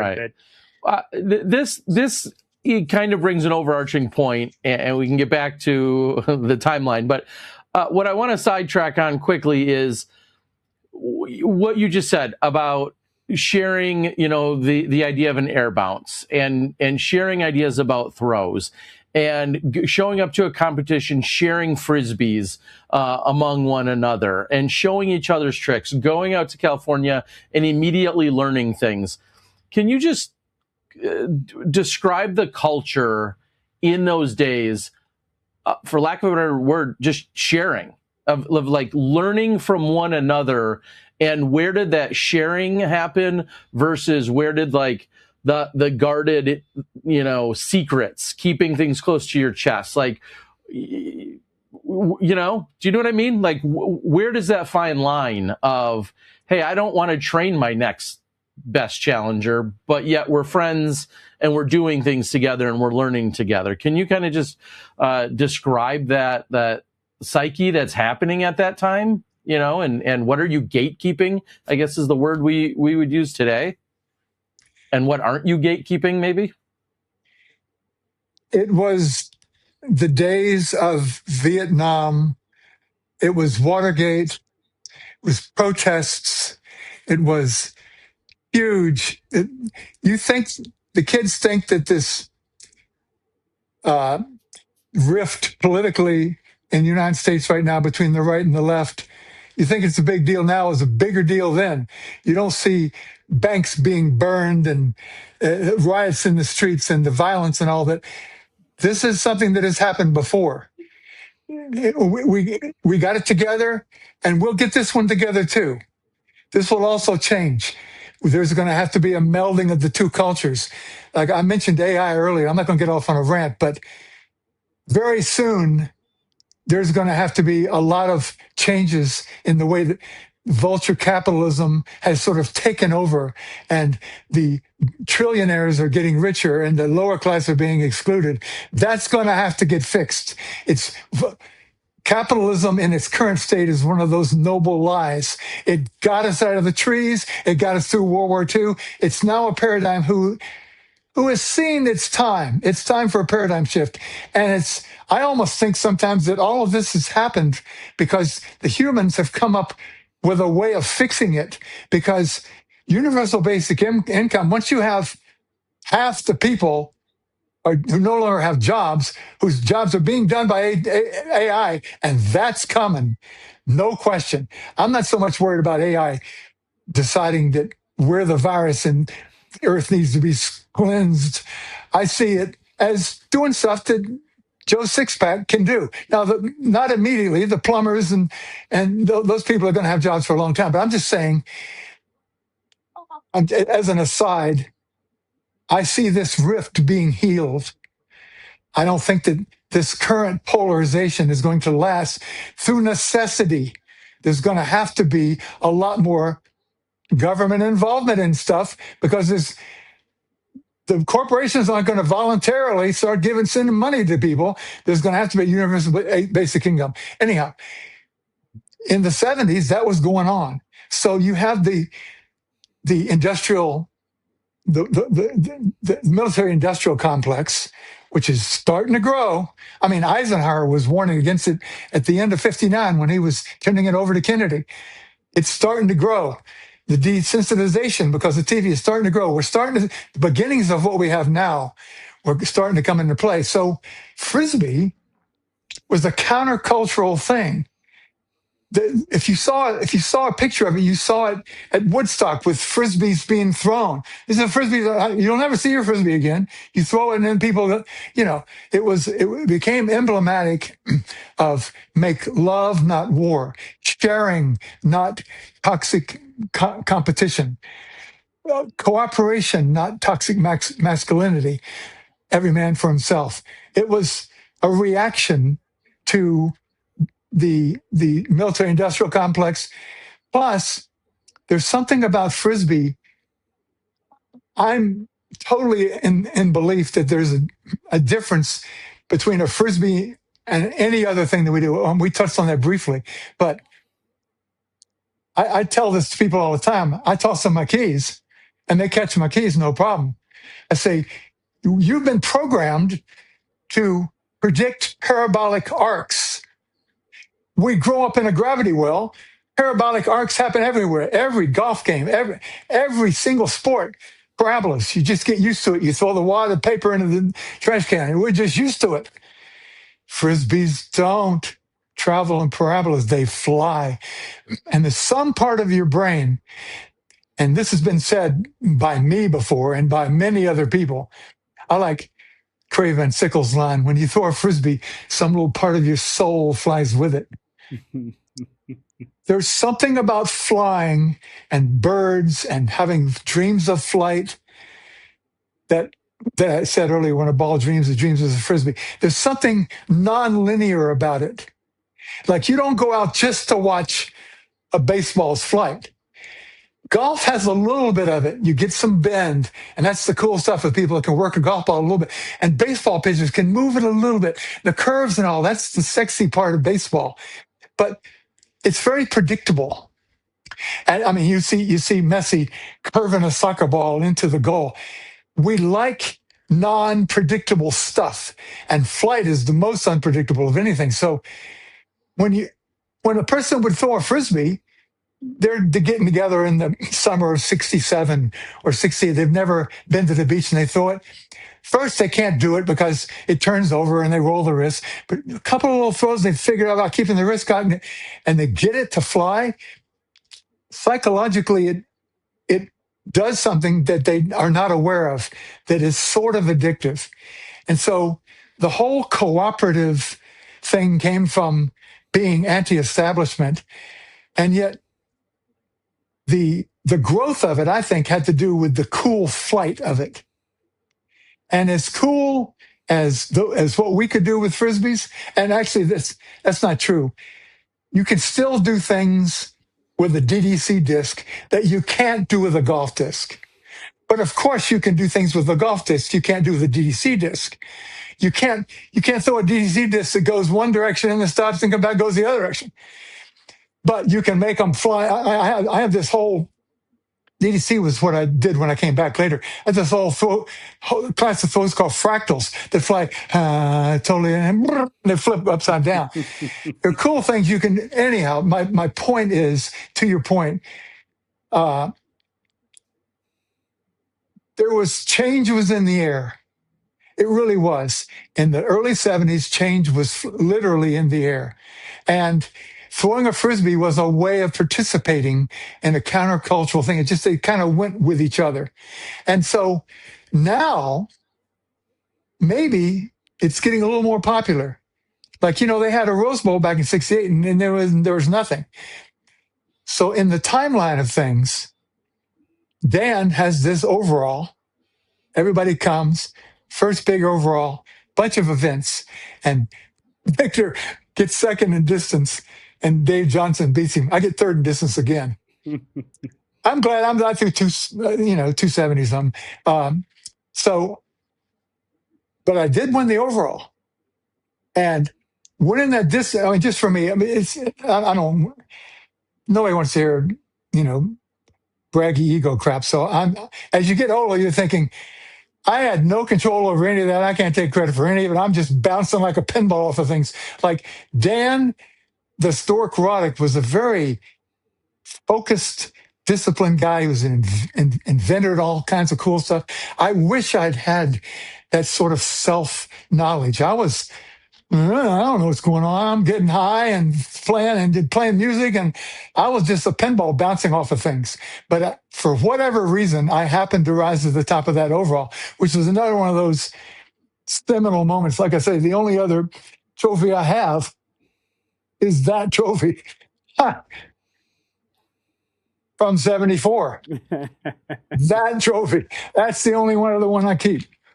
And what does that say? What is that one? That's the Flying overall. Disc Octad, 1974. Nice. Okay. And that was the one that Dan threw. This is the one that this is the overall tournament. Yes. That I have, but more importantly, I know, and everybody's the hero in their own movie. In my movie, it was a really big deal. But more importantly, it was a first overall, and it got everybody to go across the country and go to something other than Guts. And hardly anybody showed up at the Guts. It was mostly locals. This is the first getting together. Mm-hmm. So putting that, and that was a big deal. Well, golf. So it's a. Go ahead. Sorry. No. What I was going to say is and maybe this just is a product of the times or the evolution of it, capitalism. I don't know, but you get all these people together. There are not, if any dollars being exchanged, we're talking about single dollars probably, or maybe a side bet or something for 50 cents. Like, this is not money driven. There's not prize money on the line. And even when there is prize money on the line, at some point, it's not even enough to fill your gas tank.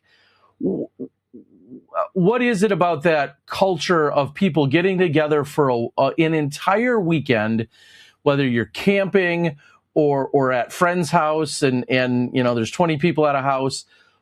This is just all love of the sport? Is anybody thinking ahead to the business side, the capitalistic side, the money-making perspectives or options or opportunities ahead? Where does it ever get tainted? Maybe there was just a natural progression and it's not tainted, but it feels like money screws up everything at some point or another, right? I mean, was there ever that shift in your days? That's a very interesting question. It's, I listen to this guy, Harari, who's a historian, and he talks about, he says, if you were put on a desert island with a chimpanzee, my money's on the chimpanzee. Okay? Okay. You got no chance against the chimpanzee. As a matter of fact, even now, I mean, just right now on an island, chimpanzee is going to dominate you. There's no weightlifter who can lift as much as a gorilla. You can't be done. They're way, way, way, way stronger. Nobody can swing through trees on one arm. It's just not happening. Mm-hmm. But what humans can do that chimpanzees can't do is chimpanzees can cooperate in small little groups. They can pick nits off of each other, groom each other and stuff, but they can't cooperate in large groups. And the reason that humans are at the top, the reason we're the apex predator of this planet is because we can cooperate in large groups. And the reason we can do that is partially because we have a prefrontal cortex, which allows us a sophistication of language, opposable thumbs, and we tell stories. You mentioned money. Money's a story. You give a piece of paper to a chimpanzee and $100 bill and expect to get a banana? No chance. Not going to give up his food for something he can't do anything with. We tell stories. Remember I said earlier about Plato came up with the noble lie? That's a story, okay? The state, the nation, religion. These are stories that we tell each other because whether they're lies or not, they allow us to cooperate in large groups and do things together. And individually, chimpanzees can kick our butts, but en masse, in groups, we can get anything done. One of my favorite expressions is shared joy is increased. So when you throw a Frisbee by yourself, it's a certain amount of fun. You play Frisbee with somebody else. For me, I got to show off a little bit, but also apart from that needing the validation part, you're communicating. There's a dialogue, there's a community, you're telling a story. And so when you get everybody together for a tournament, you've now made a story that competition and cooperation and Frisbee is part of a larger dialogue. It's becoming more popular. The story is growing. The story of Frisbee is growing. The summer after that, in 74, was the biggest growth period ever in terms of, I mean, you could say that disc golf grew a whole lot during COVID, but percentage-wise, this was the biggest growth period ever. That summer, after that Octad, was the first. Jim Palmieri had the Rochester tournament. The first, there's a car being given away for golf. Oh my God. Whammo sent some people, and they reported back, this is a big deal. So Whammo, it changed Whammo's mind about, well, we'll get to that in a minute. So the summer of 74, what we're talking about, that was a big deal. Yeah, I really want to continue to hear more about 74 because for me, hearing your story so far, 73 was a big year. That was the year you went to the Upper Peninsula, you go out to California, you and Victor connect for the first time, playing catch for the first time. You get to meet all of these pods, you get the disc collection. But 74 for me, not only in the growth of Frisbee, but the growth of the FrizWhiz, John Kirkland, really starts to take off in 74 as well. Your game, in my opinion, really started to hit the next level, right? I mean, if I'm wrong there, I'm wrong there. But I see you winning, you know, the Rose Bowl, and you're tenths of points or just a few points behind Stork out there in Rochester. You seem to me in 74 to be the number one Frisbee player in the world. And I'd like you to elaborate on that and actually take us from 74 into 75, 76 once you become, I guess, the world's first professional Frisbee player. Well,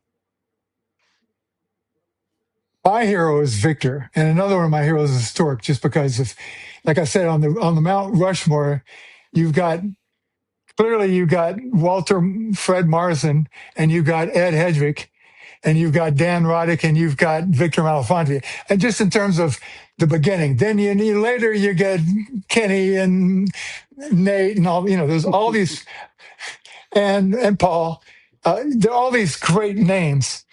But to me, those people influenced me. The little bit, I had some competitive success, but to me, the only thing that I really did was I connected the pods. There was no big thing. There was no, this guy didn't know what this guy was doing. I'm playing with Spider Wills. Spider Wills, I didn't mention him earlier. He was one of the people I went and saw. Everybody was so unique, and they were isolated. Spider Wills knew nothing about the IFT. He knew nothing about anything. He's this ex-paratrooper who's living in Laguna Beach. Laguna Beach had, this is where I went after seeing Roger in November. Before Stork, I stop in, I see all these different people. Spider Wills, he's living in this weird little man, it was the 70s. Just one room thing, like on stilts. He wears these paratrooper boots, and he teaches me how to land and throw myself into a roll, like from jumping off of things. Which is a cool thing to know if you're ever, on the second floor and it's burning. Right. What would make me jump out of a building? A flame about this high. So anyhow, we go out to play catch, and I'm just amazed at the story that I have with this guy, because once again, it's this connection at an intellectual married to a physical thing. It's like magic. Frisbees, there's a lot of magic going on at this time, because nobody has any idea where this can go or anything. But every person you play with has some kind of move you never would have thought of. And Spider Willis, you could throw it as hard as you wanted to. I mean, he could catch it behind the back. And he wanted to play it like at 30 feet and kind of he was kind of militaristic. He actually was a photographer. He ended up doing the photography at the Rose Bowl, all the Rose Bowl stuff. Anyhow, I meet all these guys, the New York people, huge pod in New York. If there was any role that I played that was formative, it was connecting the dots of the people that could already play. I was the first guy. I'm going to see everybody. Nobody else happened to do that. I'm not looking for any kind of credit. I just happened to be. It would have happened. Somebody would have done. I just happened to be the guy that had nothing else to do, had a couple bucks, and MIT said you can go out and as long as you come back. So I connected the dots, and by the time it gets to the summer of '74. Jimmy Palmieri puts on that Rochester tournament, which was another huge, huge thing. That was a big deal. They had DDC and they had golf. And you put it into these meter-wide big baskets to stick up off the ground. To this day, I mean, I putt 300 or 400 times every day. I like putting. I no longer compete. But I putt. I have two baskets in my house. There's one right behind me. I putt every day. Love it. There's a Zen thing to it. Just you're not in your head. You can't do well if you think about anything else. If you're worried about the state of the economy, you're not making 30 footers. So I liked the original ground baskets because it's such a different thing than the regular kind of throw. Just like putting in ball golf is quite different than hitting a ball. It's quite different, and I think I like the current system better. But putting into ground baskets is kind of cool because you do these little vertical things. You have to learn how to do it. There's a real skill to it. Now it's really close to pitching horseshoes. Yeah, or throwing bags. In that particular tournament,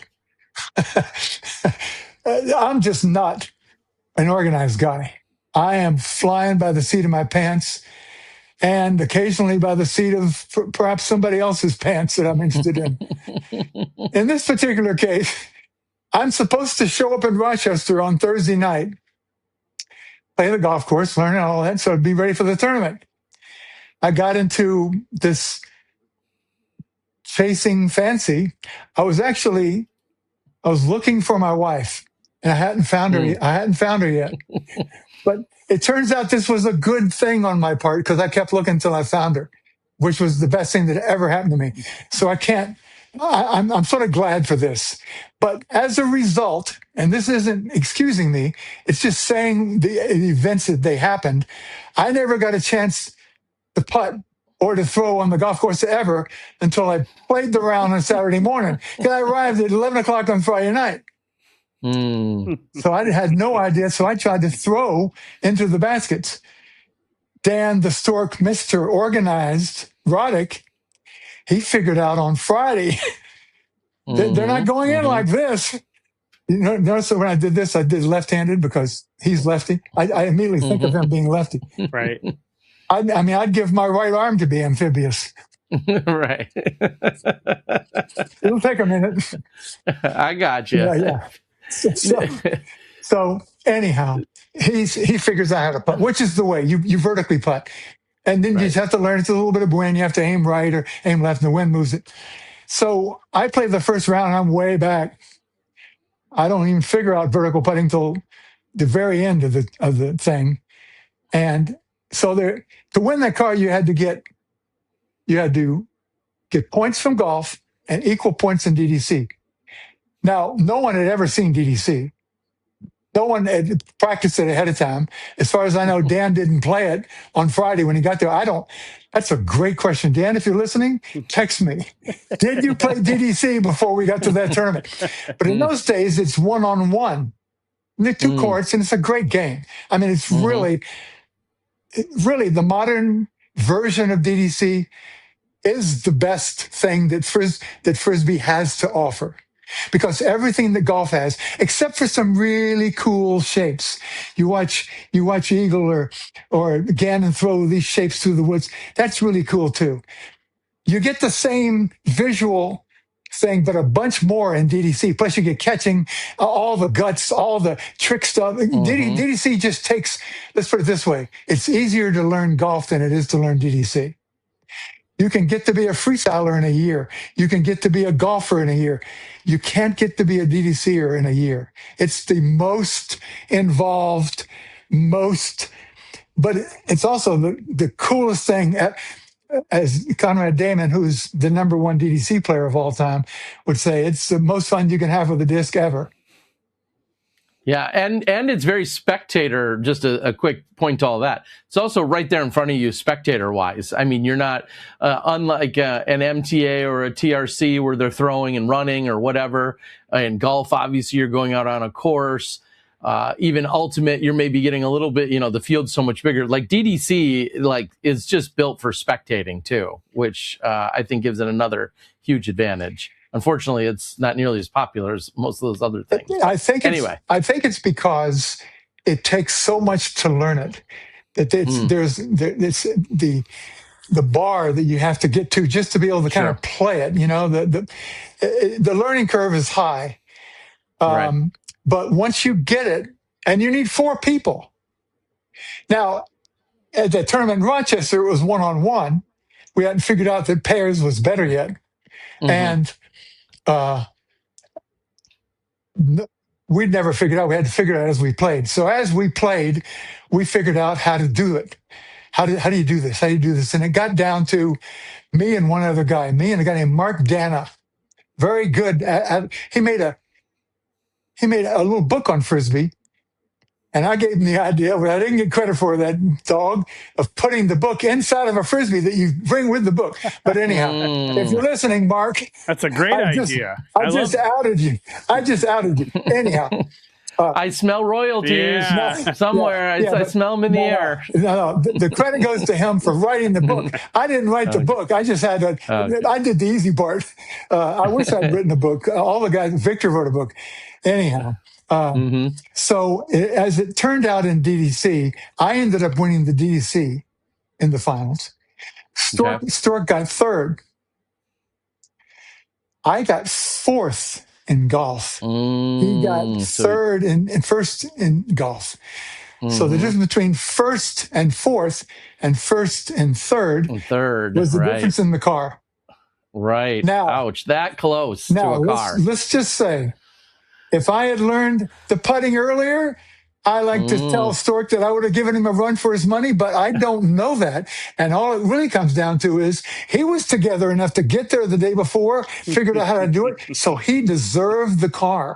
Period. He wasn't out there chasing women. I think that's the lesson learned. He was married. That Stork was responsible. That's right. He's married. He's responsible, and you're out closing or opening bars and clubs when you should be out practicing your vertical putts. There's the lesson, right? And it shows what a putz I was, that's for sure. You think he can drive, you ought to see his putts. That's an old line about Milton Berle. But anyhow, I will close that chapter with a bit of chagrin. I didn't get the girl. Okay. So you lost on multiple levels. Well, maybe not, because you went on to find your soulmate, and so it's really a win. All ends right. Yeah, it's a win, but at the time, you're like, ah. Oh man, I can't believe I wasted my time. I mean, you cost me a car. Yeah. What was second place? What was the prize? Was it a mountain bike? Banana. I don't think that there was we got silverware. We got plate. I got a plate. Oh, wow. Now, it shot Jimmy's wad in terms of money wad. Yeah. Mm-hmm. So that he had the same tournament in 75, had the same tournament in 76. Same baskets, same DDC, everything.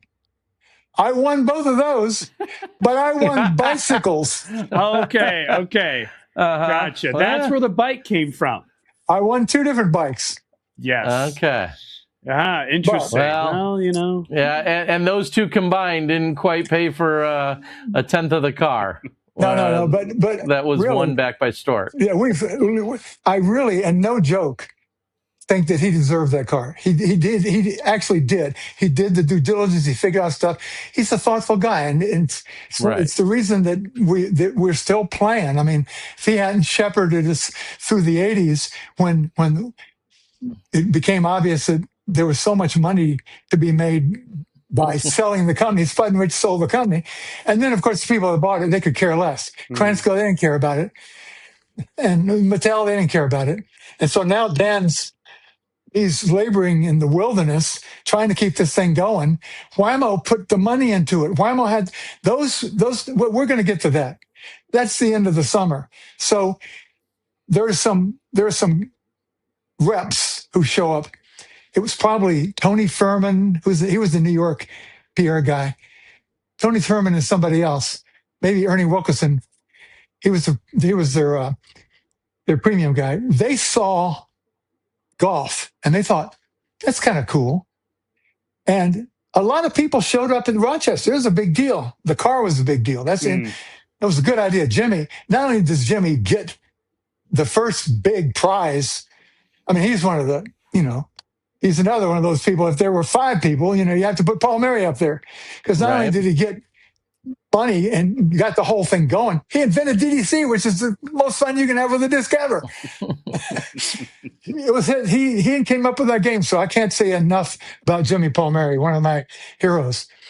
So now I go to Headrick and I say, and actually there was another tournament that summer. It was the first freestyle tournament ever either. In Toronto. They had a freestyle tournament. Ken Westerfield and puts on this tournament. And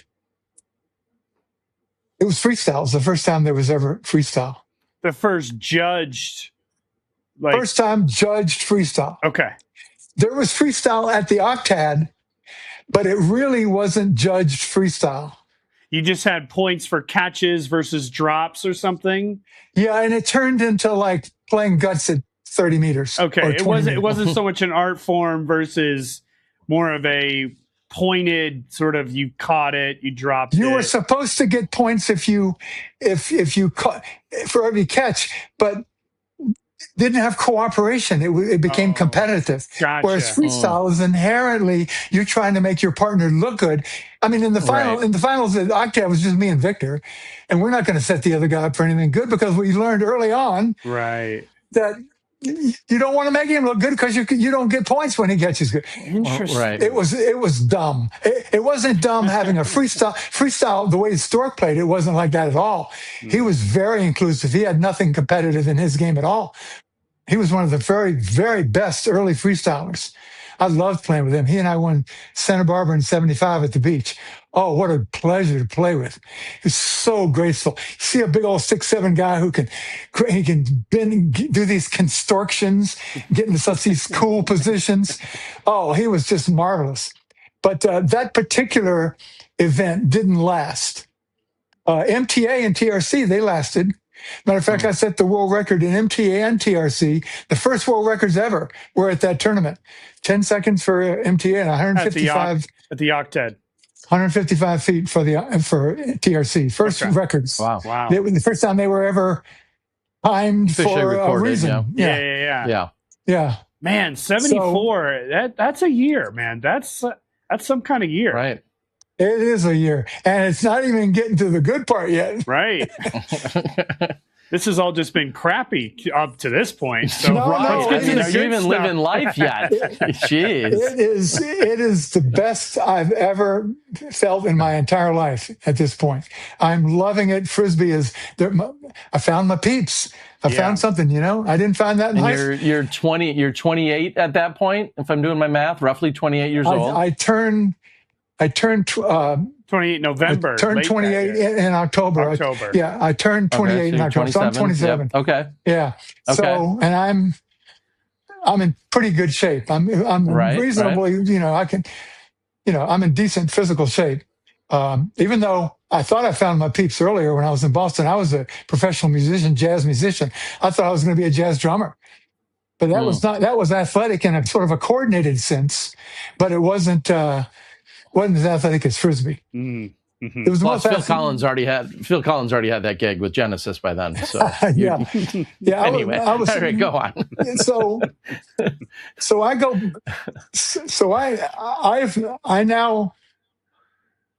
What I didn't mention, another thing that I didn't mention, was that I go to Whammo for the first time in '73. Mm-hmm. On that trip to see everybody. In the pods down in Southern California. Right. Yeah. Right. Now, between the IFT and between that September and November, when I'd come back from the IFT, I had gotten that Christian Science Monitor article, and I'm the ambidextrous distance. And I get a call from the guy that owns Wiffle. Right. Oh. And he says, I got this cool thing for you. We should get together. I said, okay. And he gives me this high 10 that says Frisbee on it. Oh. Now, this is interesting. No one's ever seen a Frisbee pie tin. My brain starts saying, is that where the term Frisbee comes from? I didn't have any idea. Anyhow, once I buy Roger's collection and I've got this pie tin, I go to Whammo, and I've never met Headrick. He wasn't at the 73 IFT. I mean, if he was, I don't remember. I got to ask Stork, but he may have been, but I don't think so. I remember this stuff with a lot of clarity, but apparently 50 years ago, I can't remember if Headrick was that. I don't think he was. I think he didn't go to that one. But when I meet him, I give him a Frisbee pie tin. No one's ever seen a Frisbee pie tin. No one, not Stancil. So in these days, the story of the Frisbee pie tin, which we now know, was not ubiquitously known by these people? There was no pie tin known to anyone. Wow. And I gave it to Headrick. The one you got from Wiffle. Correct. The only one I had, I gave it to Headrick because he was the man. He was in charge of everything there. He was the man. Yeah. So now you have to understand Ed, he was a complicated guy, very smart, very deep, resonant voice. He wanted to control the room in every room he was in. He had one of those leader type voices. He'd have been a general if he'd stayed in the army. He's one of those kind of guys, smart guy. And yet he never hit the big time. Like, he's working for Whammo. So, Whammo is around since 55. It gets to be 64. And Spud and Rich have all these inventors coming in. They got a guy who comes in and shows them the hula hoops. They make the hula hoop in 57. They got guys showing them magic sand and super balls and,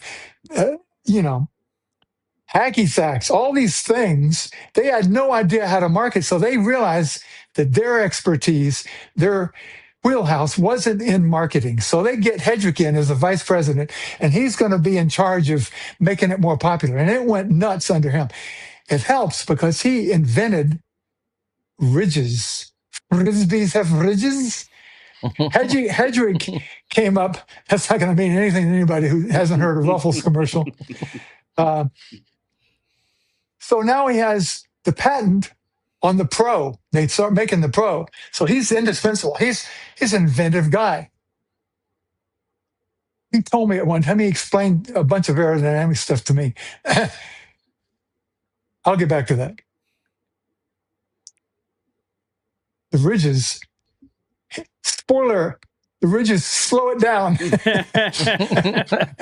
That's why stabilize it? But stabilize it or no? That's why the CPI went farther. The ridges fly farther. The Pro flew farther than the Pluto platter.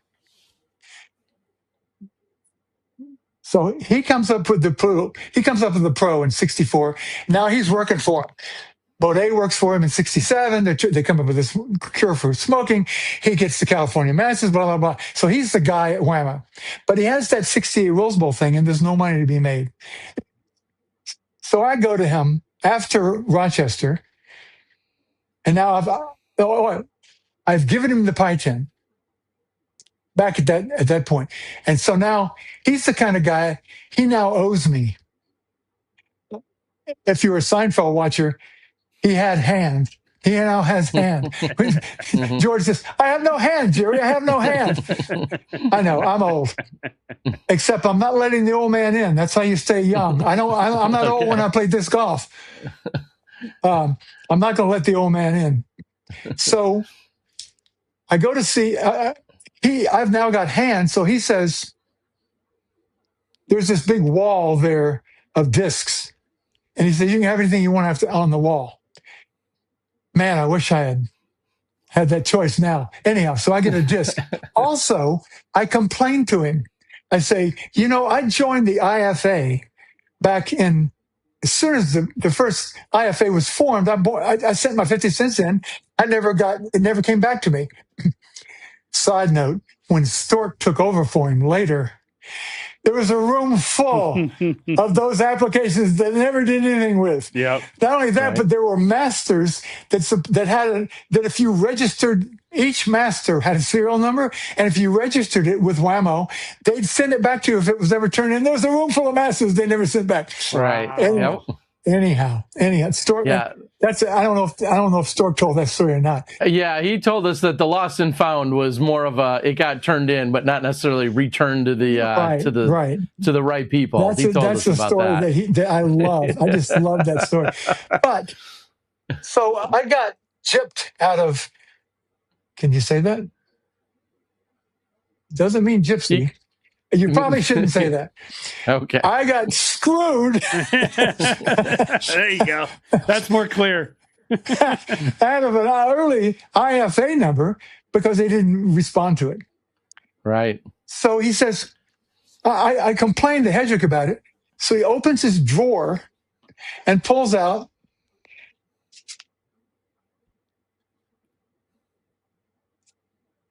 do I have it here? Yeah, maybe I don't have it up. I should have. It would have been smart to have it right here. He pulls out the certificate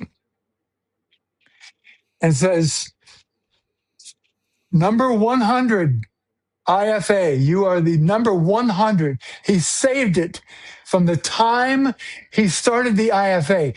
Now, he had two good ideas before the basket.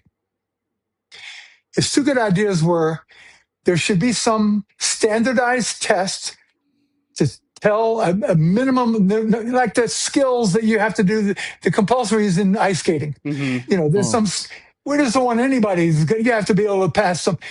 That and an organization of players. He came up with the International Frisbee Association, the IFA. Mm-hmm. There are more members of that than there are in the PDGA so far. PDGA is going to outstrip them because the IFA is no more. It hasn't been for 40 years. I don't know. I have to ask Stork when he stopped the IFA. He gives me this. thanks. That's really cool. That makes up for it. And by he gives you the number 100. I have the number 100 in the IFA. Okay. Right. Gotcha. Okay. Yep. That may play a role later. Yes, I would imagine it does. So, anyhow, that was earlier. Now it's post Rochester. I should have told the story better, but I think people can probably, it's only, a couple of places. I go and tell him what we need is a world championship.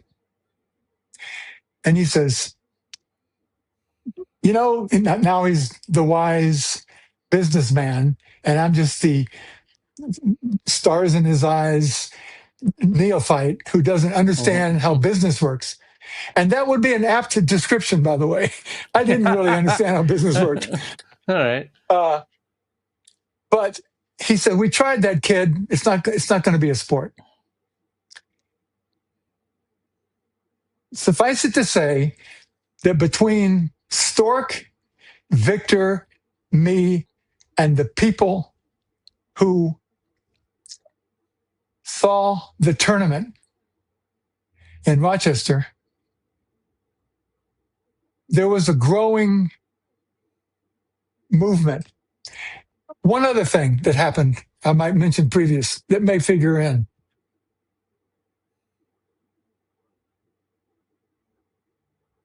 I'm at MIT one day in the spring after the Octad, and I'm thinking, this is so much fun. I had such a good time playing indoors over the summer, playing with Dave Johnson, because it's cold in Boston in January and February. Over the winter, you mean? Over the winter. I mean over the winter, yes. Thank you. Yep.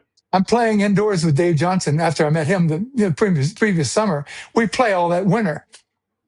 When I played with Stork, we had to play indoors mostly because it was cold in December in Piscataway. I'm thinking, man, I wish there was some way that I could play Frisbee indoors. And I had done 2 halftimes for the MIT basketball team with Doug McCrae, the guy that I played catch with in the court. Mm-hmm. We did a couple of halftimes and then what kind of show are you putting on during this halftime? Just playing catch, skipping it off the court,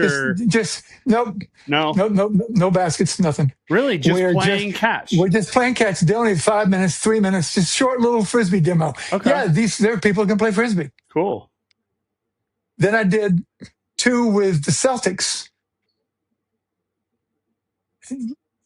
I can't say that. Jojo White told me that I'd jump high for a person of my ethnicity. Gotcha. I liked it. You jumped high for a white boy. That's what he told me. I mean, look, that's what he said, okay? Yes. That's just what he said. It does not play well now. I'm just, I didn't want to say it, but that was his words to me. So I was sitting there at MIT and I was thinking, it'd be cool if I could play indoors all the time. And that proverbial light bulb that you get, if you're lucky, a few times in your life, I thought, Harlem Globetrotters. Ah, okay. So this is when you start Harlem to think Globetrotters. Well, I thought, I said, wouldn't it be cool if I could play Frisbee indoors on a basketball court a whole bunch of times in a row instead of once every now and then when there's a home game in Boston? Mm-hmm. Right. And I thought Globetrotters. And so I got a hold of them and I called them up and they said, yeah, we'll come watch. So you're cold calling the Globetrotters like management or one IBM Plaza, Chicago, Illinois. I get a hold of the guy who's the talent booker. For the Globetrotters. Gotcha. The talent booker for the Globetrotters. We'll get to that. And he says, okay, I'll have somebody come watch you. So now I got to pick somebody. And I'm really good friends with Roger. But, there's only one person I'm going to play with. The best player in the world is Victor Malafronte. The only person that ever blew my mind. So I get Victor and he says, hell yeah, where, when? So I fly. No, I didn't fly him out. He flew out to see me And we went in that summer, 74, we went to this gym. It was very hot. And we went to this high school gym, and we didn't really have much of a thing. We just wanted to kind of show that we could kind of do it. And we didn't play that great, and our hands were slippery, and we didn't play that great. And they were like, well, don't call us, we'll call you. Yeah, thanks for wasting our time, kid. So I go back out, and I play a bunch with Victor, and then I fly us. I call him back and say, look, you didn't give us another shot. So we go to the Bulls Arena. I fly us into Chicago. We play in the Bulls Arena, and we kill. And how are you getting into the Bulls Arena? I mean, like during a game? No, they set it up for you. Gotcha. Empty. Okay. We have the arena when there's not a game going on. Okay. Sure. And they set that up for you to do. Yeah. We'll let you get in. Let's see what you got, kid. We're not expecting much. And we blew their mind. There was no room for big shots in this little high school gymnasium. There was no big, huge MTAs. There was no, and plus we worked out a little routine. Right. You practiced. Right. You had a game plan now. And we went dropless. I mean, we killed. And they said, damn. All right. Well, we've already got our halftime booked. We've got the world table tennis champion, and we've got this really cool group of jugglers. They were really cool. But you can we'll come up with something new for you. You can be the pregame. Oh, we'll have a warm pregame. Up the crowd. We'll warm up the crowd. We're going to do the pregame, and they thought it was only going to be like 5 or 10 minutes. It ended up being 20 to 25, but because it was a hit. But I'm jumping ahead of myself. So I now have a gig with the Globetrotters for me and Victor. We're starting October 15th for 200 cities in 180 days. Wow. That's done. I've got that in the summer. When I go to see Headrick, now I'm not just the guy that won the Octad. I'm not just, the guy that blah, blah, blah. We're going on the road with the Globetrotters, and we're going to get national exposure, thousands, 20,000, every night for 2. So Headrick was a little more inclined to listen. So when Stork and I and Headrick, and we're telling Headrick we should have a world championship, he decided to give it a run again. So he did the Rose Bowl again.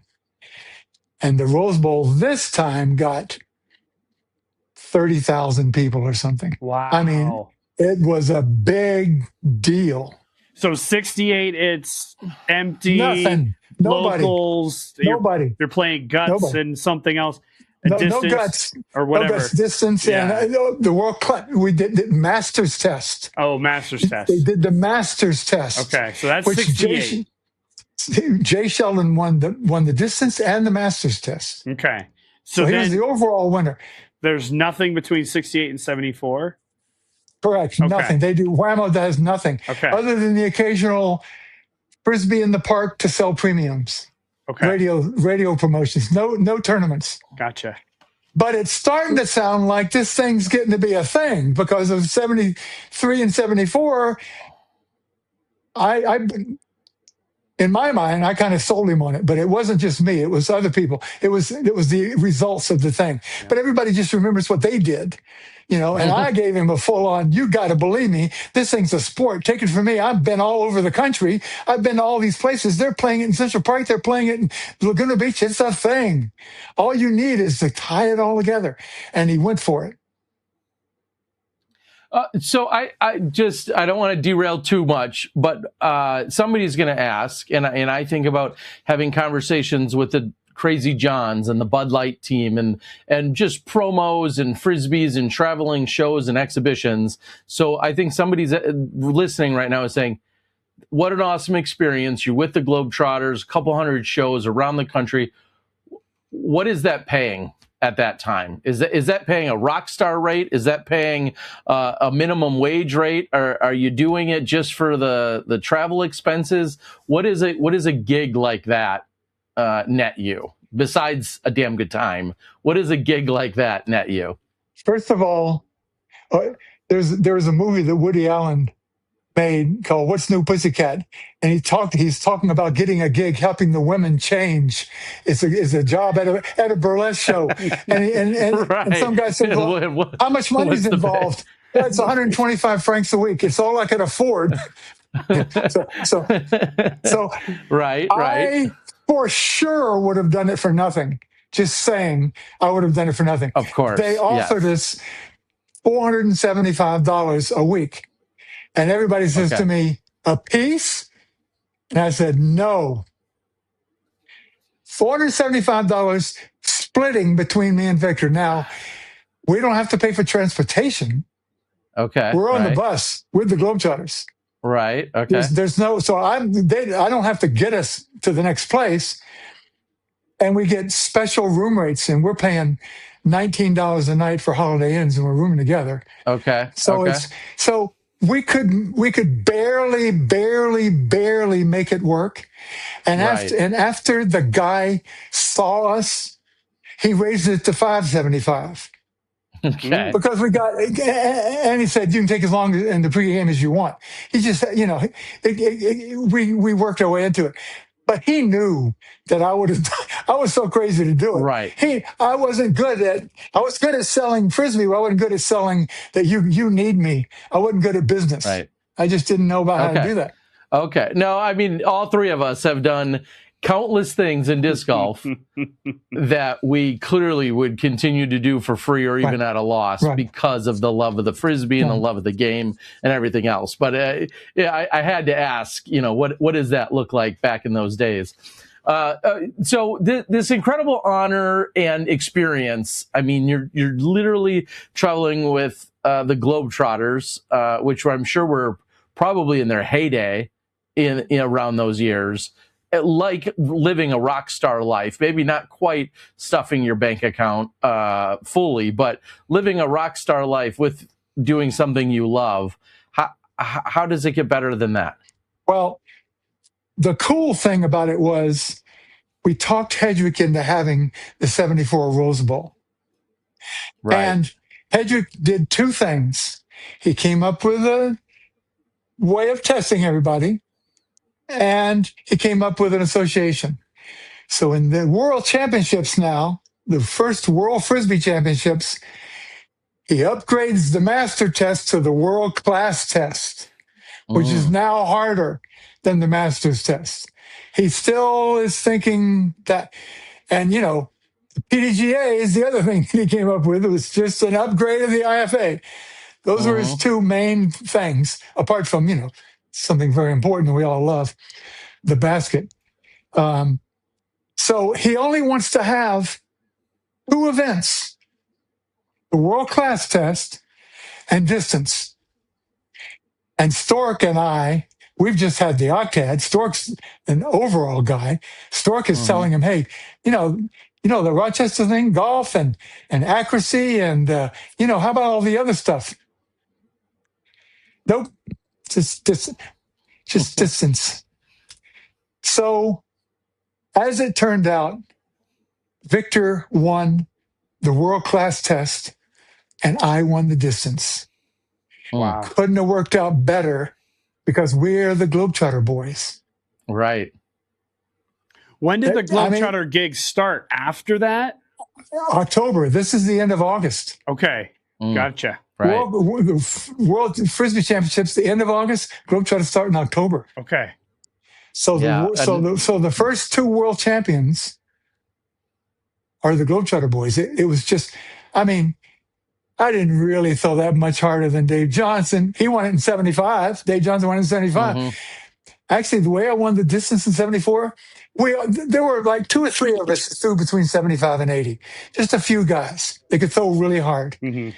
The only reason I won that tournament is not because I threw harder than John Conley, who got second, or Dave Johnson, who got third. No, Bob May got third. The previous Bob May guy, the original world record holder. The only reason I beat them is because, well, two reasons. I got myself really, really psyched up really, really psyched up. Like when you lift weights, one of the things they have something called weight presence. And instead of recruiting just the normal number of fibers, because when you do something, you got to lift up something. You're only recruiting some of your muscle fibers, but you always hear the stories about the little old lady that lifted the Chevy off her when the jack broke. You can recruit more if you use what they call weight presence, and I was able to do that from lifting weights a lot. I worked myself up into a real kind of state, and when you were on the field, they had these streamers that went all the way around the whole field that they put up on things that were, and I think that they were like, you couldn't go on the field unless you were a competitor. So it was a block. It blocked you from getting on the field. And now you have to understand that the Rose Bowl is in the mountains, and the wind, when it hits that Rose Bowl, it goes to the Rose Bowl and it does like this circle thing. It's a terrible place to play freestyle because the wind is constantly circulating. However, if you happen to notice that the wind is going into you and then from the side and then downwind, and I was apparently the only person that saw that. So when it was my turn to throw, I just sort of waited for the wind to be going that way. Then I counted to like 8. And then I threw the same distance that all the other 2 guys threw. And I got that little lift at the end from the gust that I timed it to the gust. And I timed the gust, and that's why I won it. So you just outsmarted them. It was luck. I didn't know this. It was on the field. It was on the field at the time. I did a couple things when I was growing up that were absolutely in the moment, saved my life, couldn't have been better. I didn't go to Vietnam earlier. That's another story. On the moment, figured it out, didn't have to go. Whether or not it would have been a good thing, all my friends that went says, good thing to miss. Good thing you didn't go. Right. Right. I mean, I was going to go. Anyhow, that's another completely different story. Being able to think on your feet is a nice thing, but I was just lucky. And I was lucky that the Globetrotters said, okay, there's a lot of, I know, luck is preparation meets opportunity. And I was prepared. But it seems to me that when you look back on your life, like I'm sitting there getting high talking about the complex plane. And he says, hey, I know a guy over at MIT that's got some hash oil. You want to go?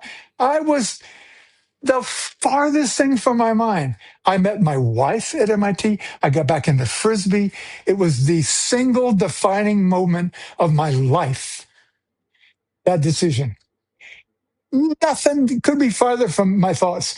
So all I can tell you is pay attention when you're going along in your life, because every decision you make can have amazing consequences, and follow the stuff that you really, really, really love.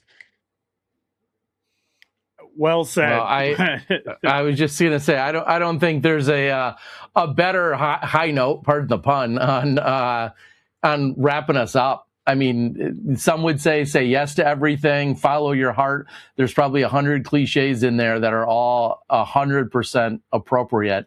And even that realization of looking back all these years later to say, I said yes to this, and then these are the things, the domino effect that came from that.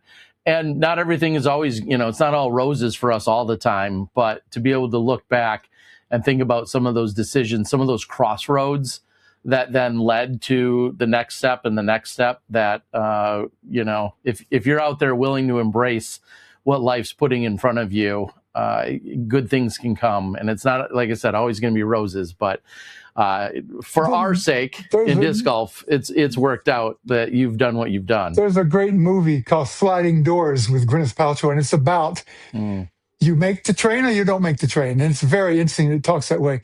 It is interesting that ongoingly after the Globetrotter thing, that was one of those events that put Frisbee on the national map. Mm-hmm. While we were doing it, Sports Illustrated had this big thing on us.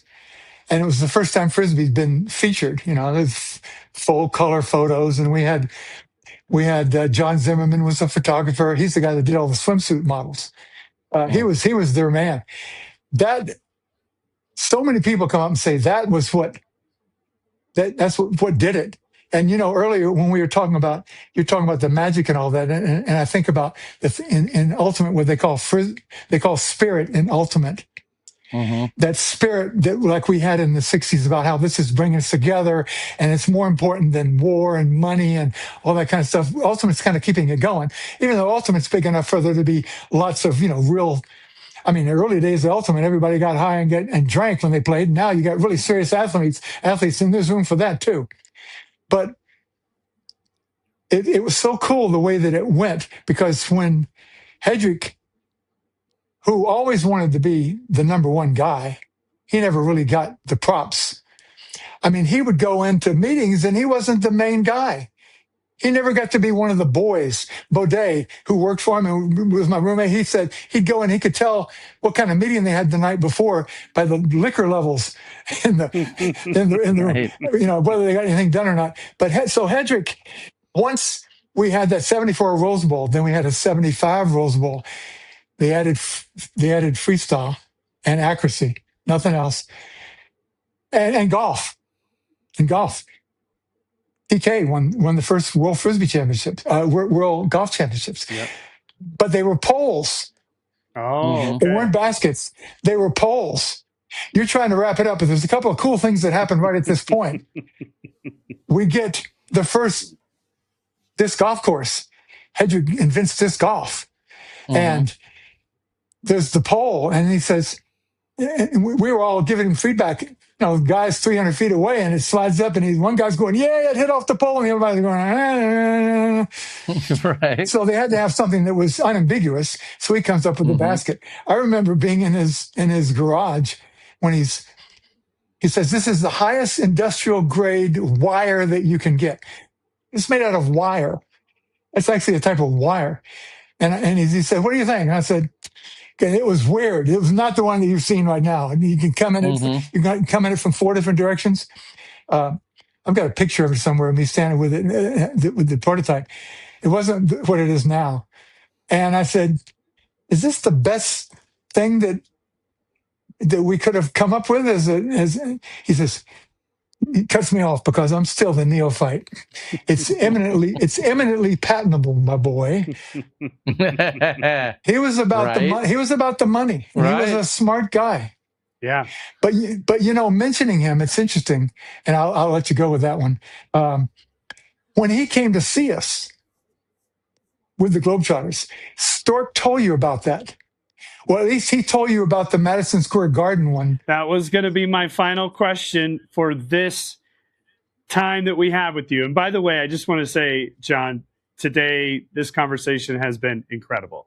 And we're definitely going to have you back because I want to continue. There's still a lot of other things I want to know about you and about our sport and about the Frisbee history. But I want to end today's conversation with the story for Madison Square Garden, and in my opinion, one of the most famous Frisbee throws of all time, and what most people that know of MSG call Mecca. And you got to perform Frisbee inside it and throw some pretty incredible throws. Take it away with the story of MSG. Well, I'm not going to do anywhere near the job that Dan did because he had it from the perspective of the crowd, and it's a completely different perspective. Of course, yeah. My perspective was just remembering at that particular time that Victor and I had just sampled some Maui Wowie Godzilla Thunderfuck, took a giant hit of it, and went running out. I mean, because after this is like we're 100 shows in. This is February. This is February. We started in October. We are tight. We are comfortable. The crowds don't do anything. The crowds help. There's no nervousness. So we're we're getting high and we're playing. We're just having the time of our lives. It's like musicians talk about, they get the hit from the shared joy is increased. You should have shared joy when 25,000 people are watching you. And these are Madison Square Garden people. They're reading the posts and they've seen everything. They're New Yorkers. This is the pregame. They haven't seen the Globetrotters yet. And we take this big hit and go running out, and Victor runs all the way toward the other end, and I get short of the court.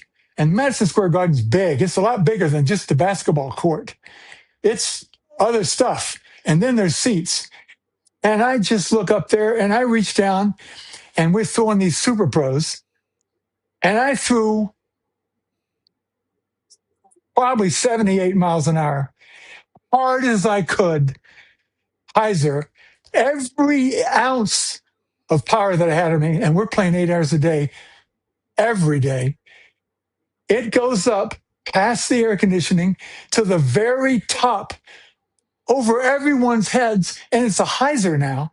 Normally, when you do MTA, you turn something over. Yeah. This thing pops flat because you've got 25,000 people's heat in this room. And it wafts, and it sits, and it slowly wafts down over them, waft, swish through the basket. And Victor's standing under it.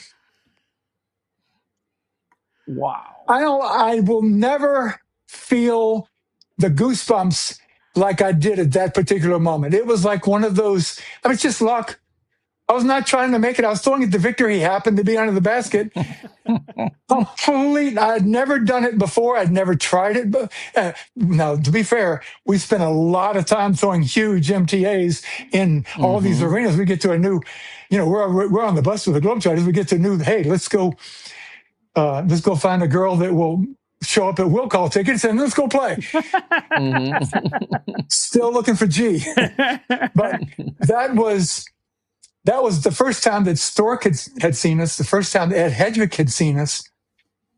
And the next time I'm here, I'll tell you about what happened when Headrick and I, because everybody else stayed and watched the Globetrotters. We were in the pregame. Headrick and I went out to the meadow. We went out to Central Park, and some other cool stuff happened from that.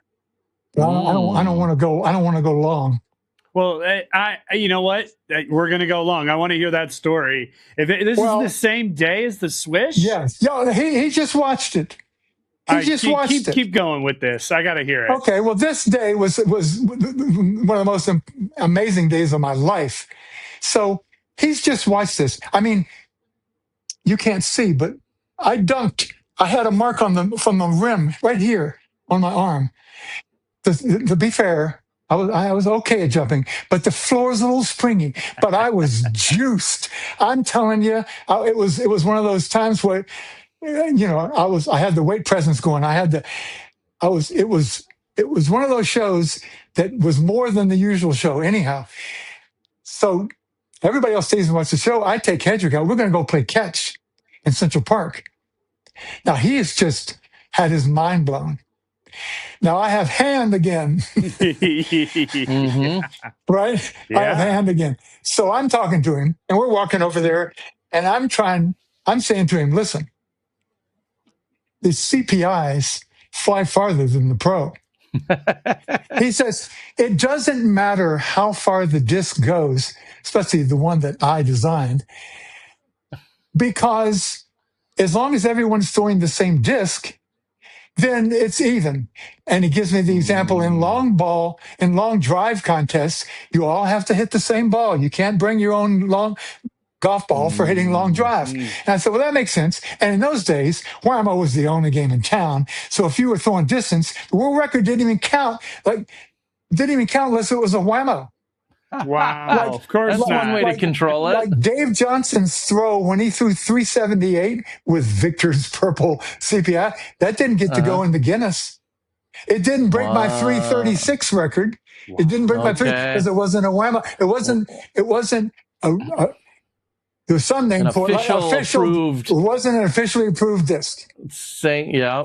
Oh, that's one way to control it. So I got Headrick where it hurts. Mm-hmm. I got him by the short hairs because I've got hand. And so we start playing catch with a super pro actually, playing catch. And we're out there about, 30 yards apart playing catch. He can play catch. He's a pretty accurate guy. Couldn't throw very hard. But we're sort of at the end of how far he can throw. He can't throw more than about 100 feet. Mm-hmm.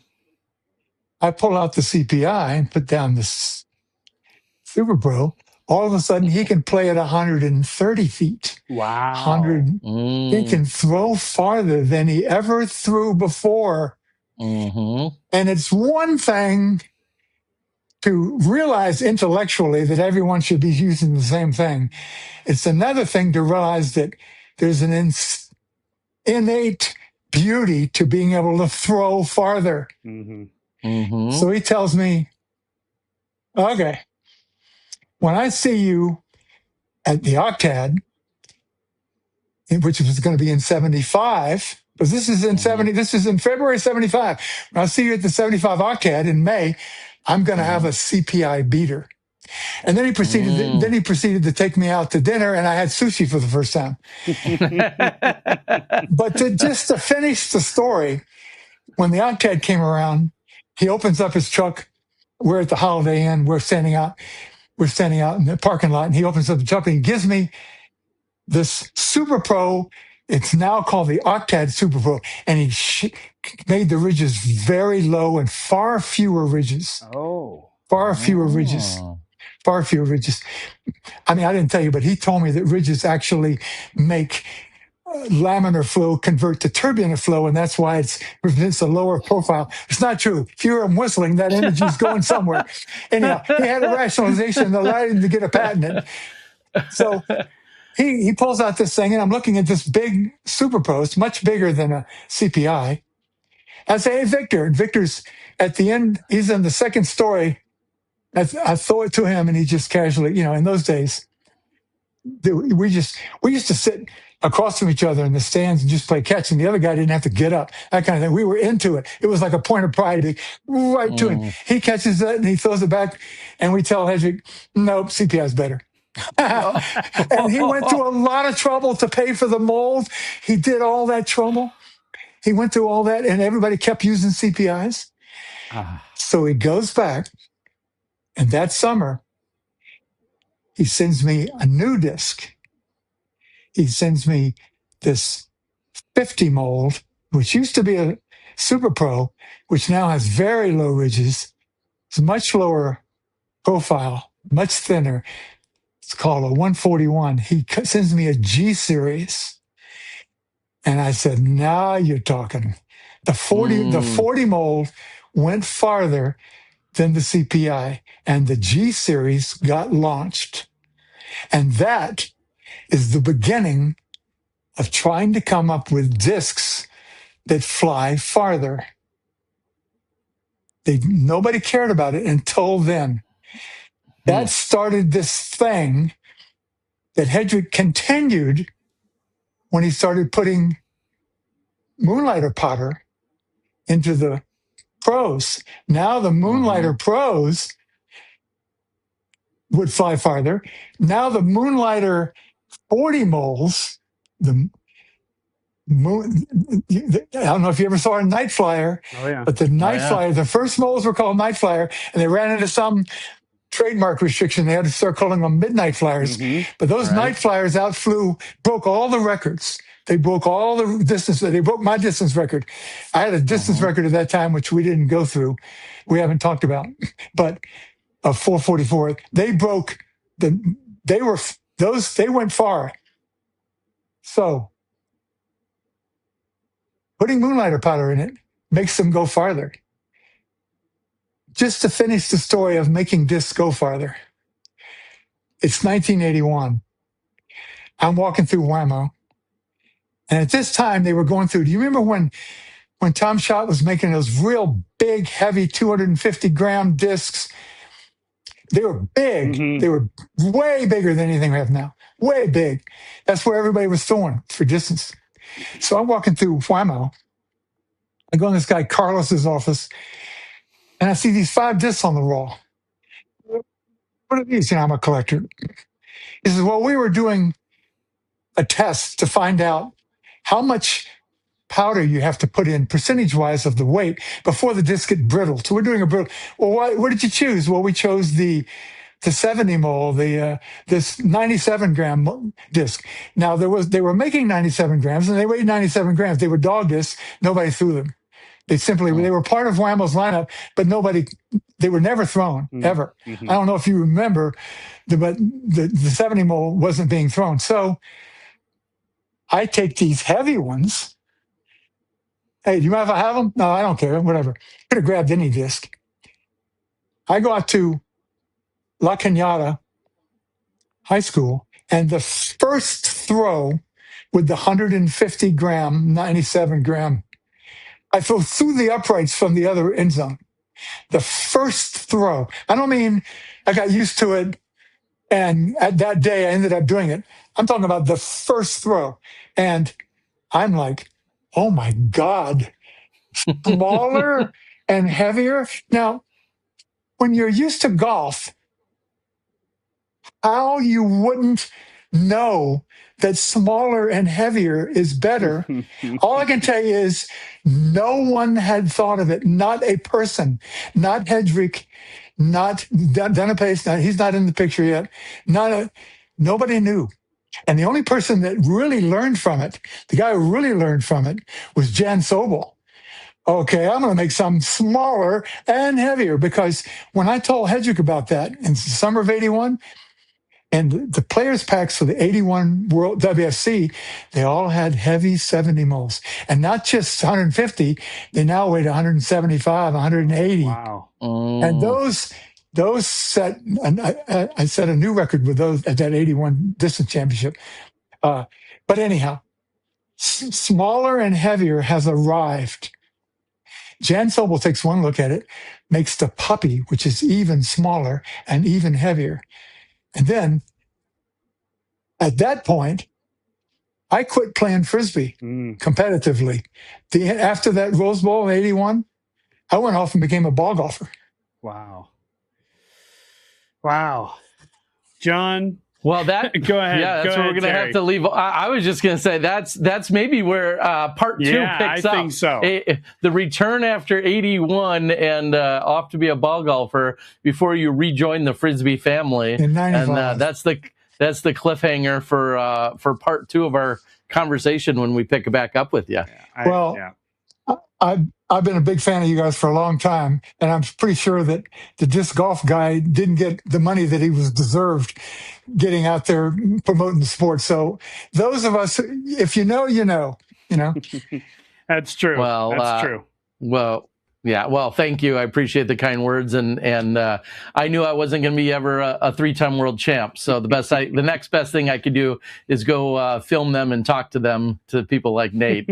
And we've been very blessed, especially in these first few episodes of this show, to get the insights and just all of the history. And we only scratched the surface, so we realize, but the insights and the history, the backstories to the incredible things that you and other pioneers did to lay the groundwork to get us to where we are here, even in 2026 and beyond. So we appreciate the time and you joining us here today. We know there is a lot of other things on the table, everything from the nickname to, your offspring who's gone on to become a phenomenal disc golfer and athlete, to, present day and where we are with everything else. So plenty for us to pick back up when we have you on the next part two of this series. I'm just happy that when I first started playing, there was nobody, and now it has achieved critical mass. It is ultimate and disc golf are going to keep going. So Frisbee is going to be a part of the culture. How big? That's a story that's yet to be told. But when you were in the old days, there was no critical mass. As a matter of fact, when I got that Sports Illustrated article, I got a bunch of letters from people saying, dude, we had it. You're letting Joe Sixpack and Harriet Housewife in on it. It was just going to be played by the cognoscenti, those who were on the secret. And now you're letting everybody in on it. But I'm glad that everybody's in on it, because I think it's a good thing psychologically for people to do, a mindful sport and a wonderful thing.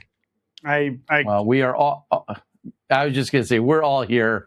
It's the Frisbee family. And yes, we do love it as this little secret, but it's definitely better shared. Exactly. I say that all the time. It's one of my favorite hashtags. And whether it was from throwing, Pluto platters 40, 50 years ago to where we are today with the fastest 14-speed drivers, everything in between, it's all been part of our journey. And you've been such a huge part of that. So thank you for sharing everything you did with us today. And thank you for having me on, and for you guys continuing to, as they say in freestyle, spread the jam. You're spreading the jam. That's right. Well, I like peanut butter, so it's a good combination. It's a good combination. And John Kirkland, you truly are the FrizWhiz. I'll leave you with this, at least from my opinion. You said several times in our conversation how you don't want to have an ego or you don't want to sound too confident. But I truly believe that without that confidence, you wouldn't have taken the sport of Frisbee to where it is to this day. And without some of the foundations that you set up, literally cold calling the Globetrotters to put on performances around the country, we wouldn't be exactly where we are right now. So thank you for all of that, and thank you for your time. And we really look forward to the next one. And thank you guys. Have a nice day. I'm heading out to play. That's right. Yeah, well, you get are. out there, Enjoy. John. Wow. I mean, Terry, the FrizWhiz, I said it right there at the end. He truly is the FrizWhiz, a guy that, while Stork was, as he said, a part of the organization and Stork beat out John for the car, John really took it to the next level. I mean, even taking what Victor taught him and kind of the groundwork of the showmanship of Victor, John really went to the next level, in my opinion. Well, I think one obvious theme that has come about from all of our guests so far early on in this overall podcast we've been doing is the community. These people willing to travel to share shots, throws, ideas, whatever. I mean, and remember, this is clearly decades before the internet. So this was a phone call and, hey, I trust that you'll pick me up at the airport at 11 o'clock when I show up. You just hope that your friend was in fact there. And then they're sleeping on floors and doing whatever they can do to get by. And not a lot of it was glamorous. Even when you made it, it still wasn't that glamorous. And it was just that community aspect and people enjoying one another, growing the Frisbee family, whatever that meant and looked like. And I'm sure there's a lot of parallels to many other emerging sports and activities that could probably say, hey, we did those things. I know bowlers, had a similar path trying to get around the country and having these experiences as bowling was growing and early days of lots of other sports. But it's taken these people with vision and gusto and putting it all on the line to make some of these cold calls, to make some of these ideas come to life. And I personally love that entrepreneurial spirit. And they didn't even know what the outcome was going to be. It was just something they're passionate about. And I say that all the time with anyone. I don't care if you are passionate about 1984 My Little Pony collection, like there's a life and a career and a podcast and other stories to be told that you could turn that into a career. And I think some of these guys, men and women, just found that Frisbee in whatever form that was. And we are so blessed that they decided to pursue it, because without them laying that groundwork, people like you and I would have never had a sport to come into. So absolutely. Just so amazing. He had so many great stories, and I think there's plenty of people that didn't necessarily know how influential he was in being a part of these growth. He wasn't just like a stone. I mean, he was a massive boulder in terms of starting to grow and build our sport. Yeah, and it was like the ripple effect, I mean, Kirkland is, especially in the 70s, as he was just referencing, he sort of left the game for about, what was it? I think he ended up saying about 15 or so years. 9 years, something like to that effect. But I mean, he was the bowler that the ripple effect, the fact that he had the wherewithal, the balls to go to Ed and say, hey, Ed, like, let's try something different. Let's do it a little differently here. The CPI is better here. And the fact that he listened, and then that eventually led to, Dunapace eventually going on to the next level. It's those ripple effects that happen. Right. And that man's almost 80 years old, and he talks about it like, and I think he said it, it's the greatest time, the greatest moment, the greatest experience that he could have ever imagined in his life. So I think it's pretty cool, man. It's something to learn from. Just don't just look at something and say, I can't do it, or I shouldn't do it, or it's not possible. There's no pathway. There is a pathway. You just don't know where it is yet. Right? Even to this day. Right.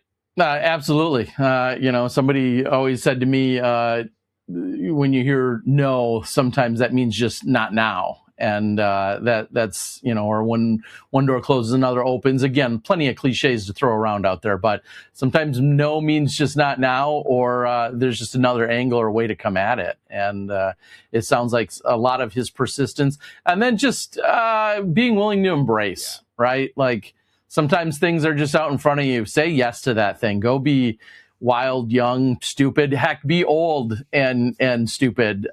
Take a chance. Roll the dice. Whatever. It'll probably all work out. Yeah. One way or another. Seriously, if you come across Kirkland in a field or at the course, and I talk to him about technique, I mean, he's going to talk about technique. He still watches disc golf to this day. He still watches those players. He was talking about his brother-in-law, who is a part of the kind of the coaching world, and talking about physical technique and stuff like that. So, I mean, these guys are still in it to this day. And that was really, really cool to get to hear a lot of those early things and just what it must have been like. He clearly, he had not only the passion to connect everything, but he had, I guess, a little bit of the financial ability to do that, to where he could just sort of travel around, tell MIT, hey, I'll be back in 3 months. And they're like, okay, yeah, go for it. So I don't know. Right. Everything kind of all came together at once. I thought that was pretty cool. Yeah. And as a side note, there could be a 3-part series probably just on his collection. Oh boy. Just to put that out there for others. He's there's a few videos out there, and I'm sure at some point we'll talk to him at some degree, some length about his collection. But a Frisbee collector, as he said, anywhere from 15 to 30,000 Frisbees has come and gone. And I know he works with Mike Hughes and the Disc Golf Museum, which is online. I know he has worked with them to generate quite a bit more for the Disc Golf Museum. So go out and search that out as well. Is it the Flying Disc Museum or the? Yeah, thank you. Yeah, you're exactly right. Excuse me. Flying Disc Museum.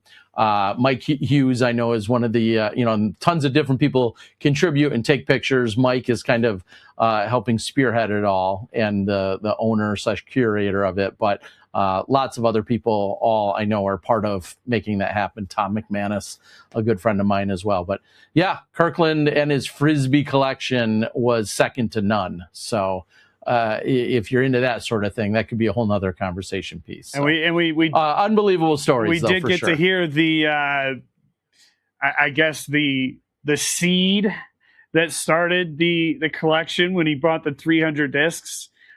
I mean, come on. And then he's given a Frisbee pie pan. That's crazy. Yeah. That's crazy. And he's got the wherewithal to that's what I'm talking about. Like, just the fact that he had the vision to give that away to Ed. I don't know. Just wild stuff, man. And forever indebted for breaking one of Stork's he wanted most that prized hand. possessions. He wanted that hand. Yeah, you got it. Well, T-Dog, that was episode 6. John, the FrizWhiz Kirkland. As always, just fantastic. And I really appreciate you and John and everybody out there. So much love to everybody. Appreciate everybody. We'll see you on the next one.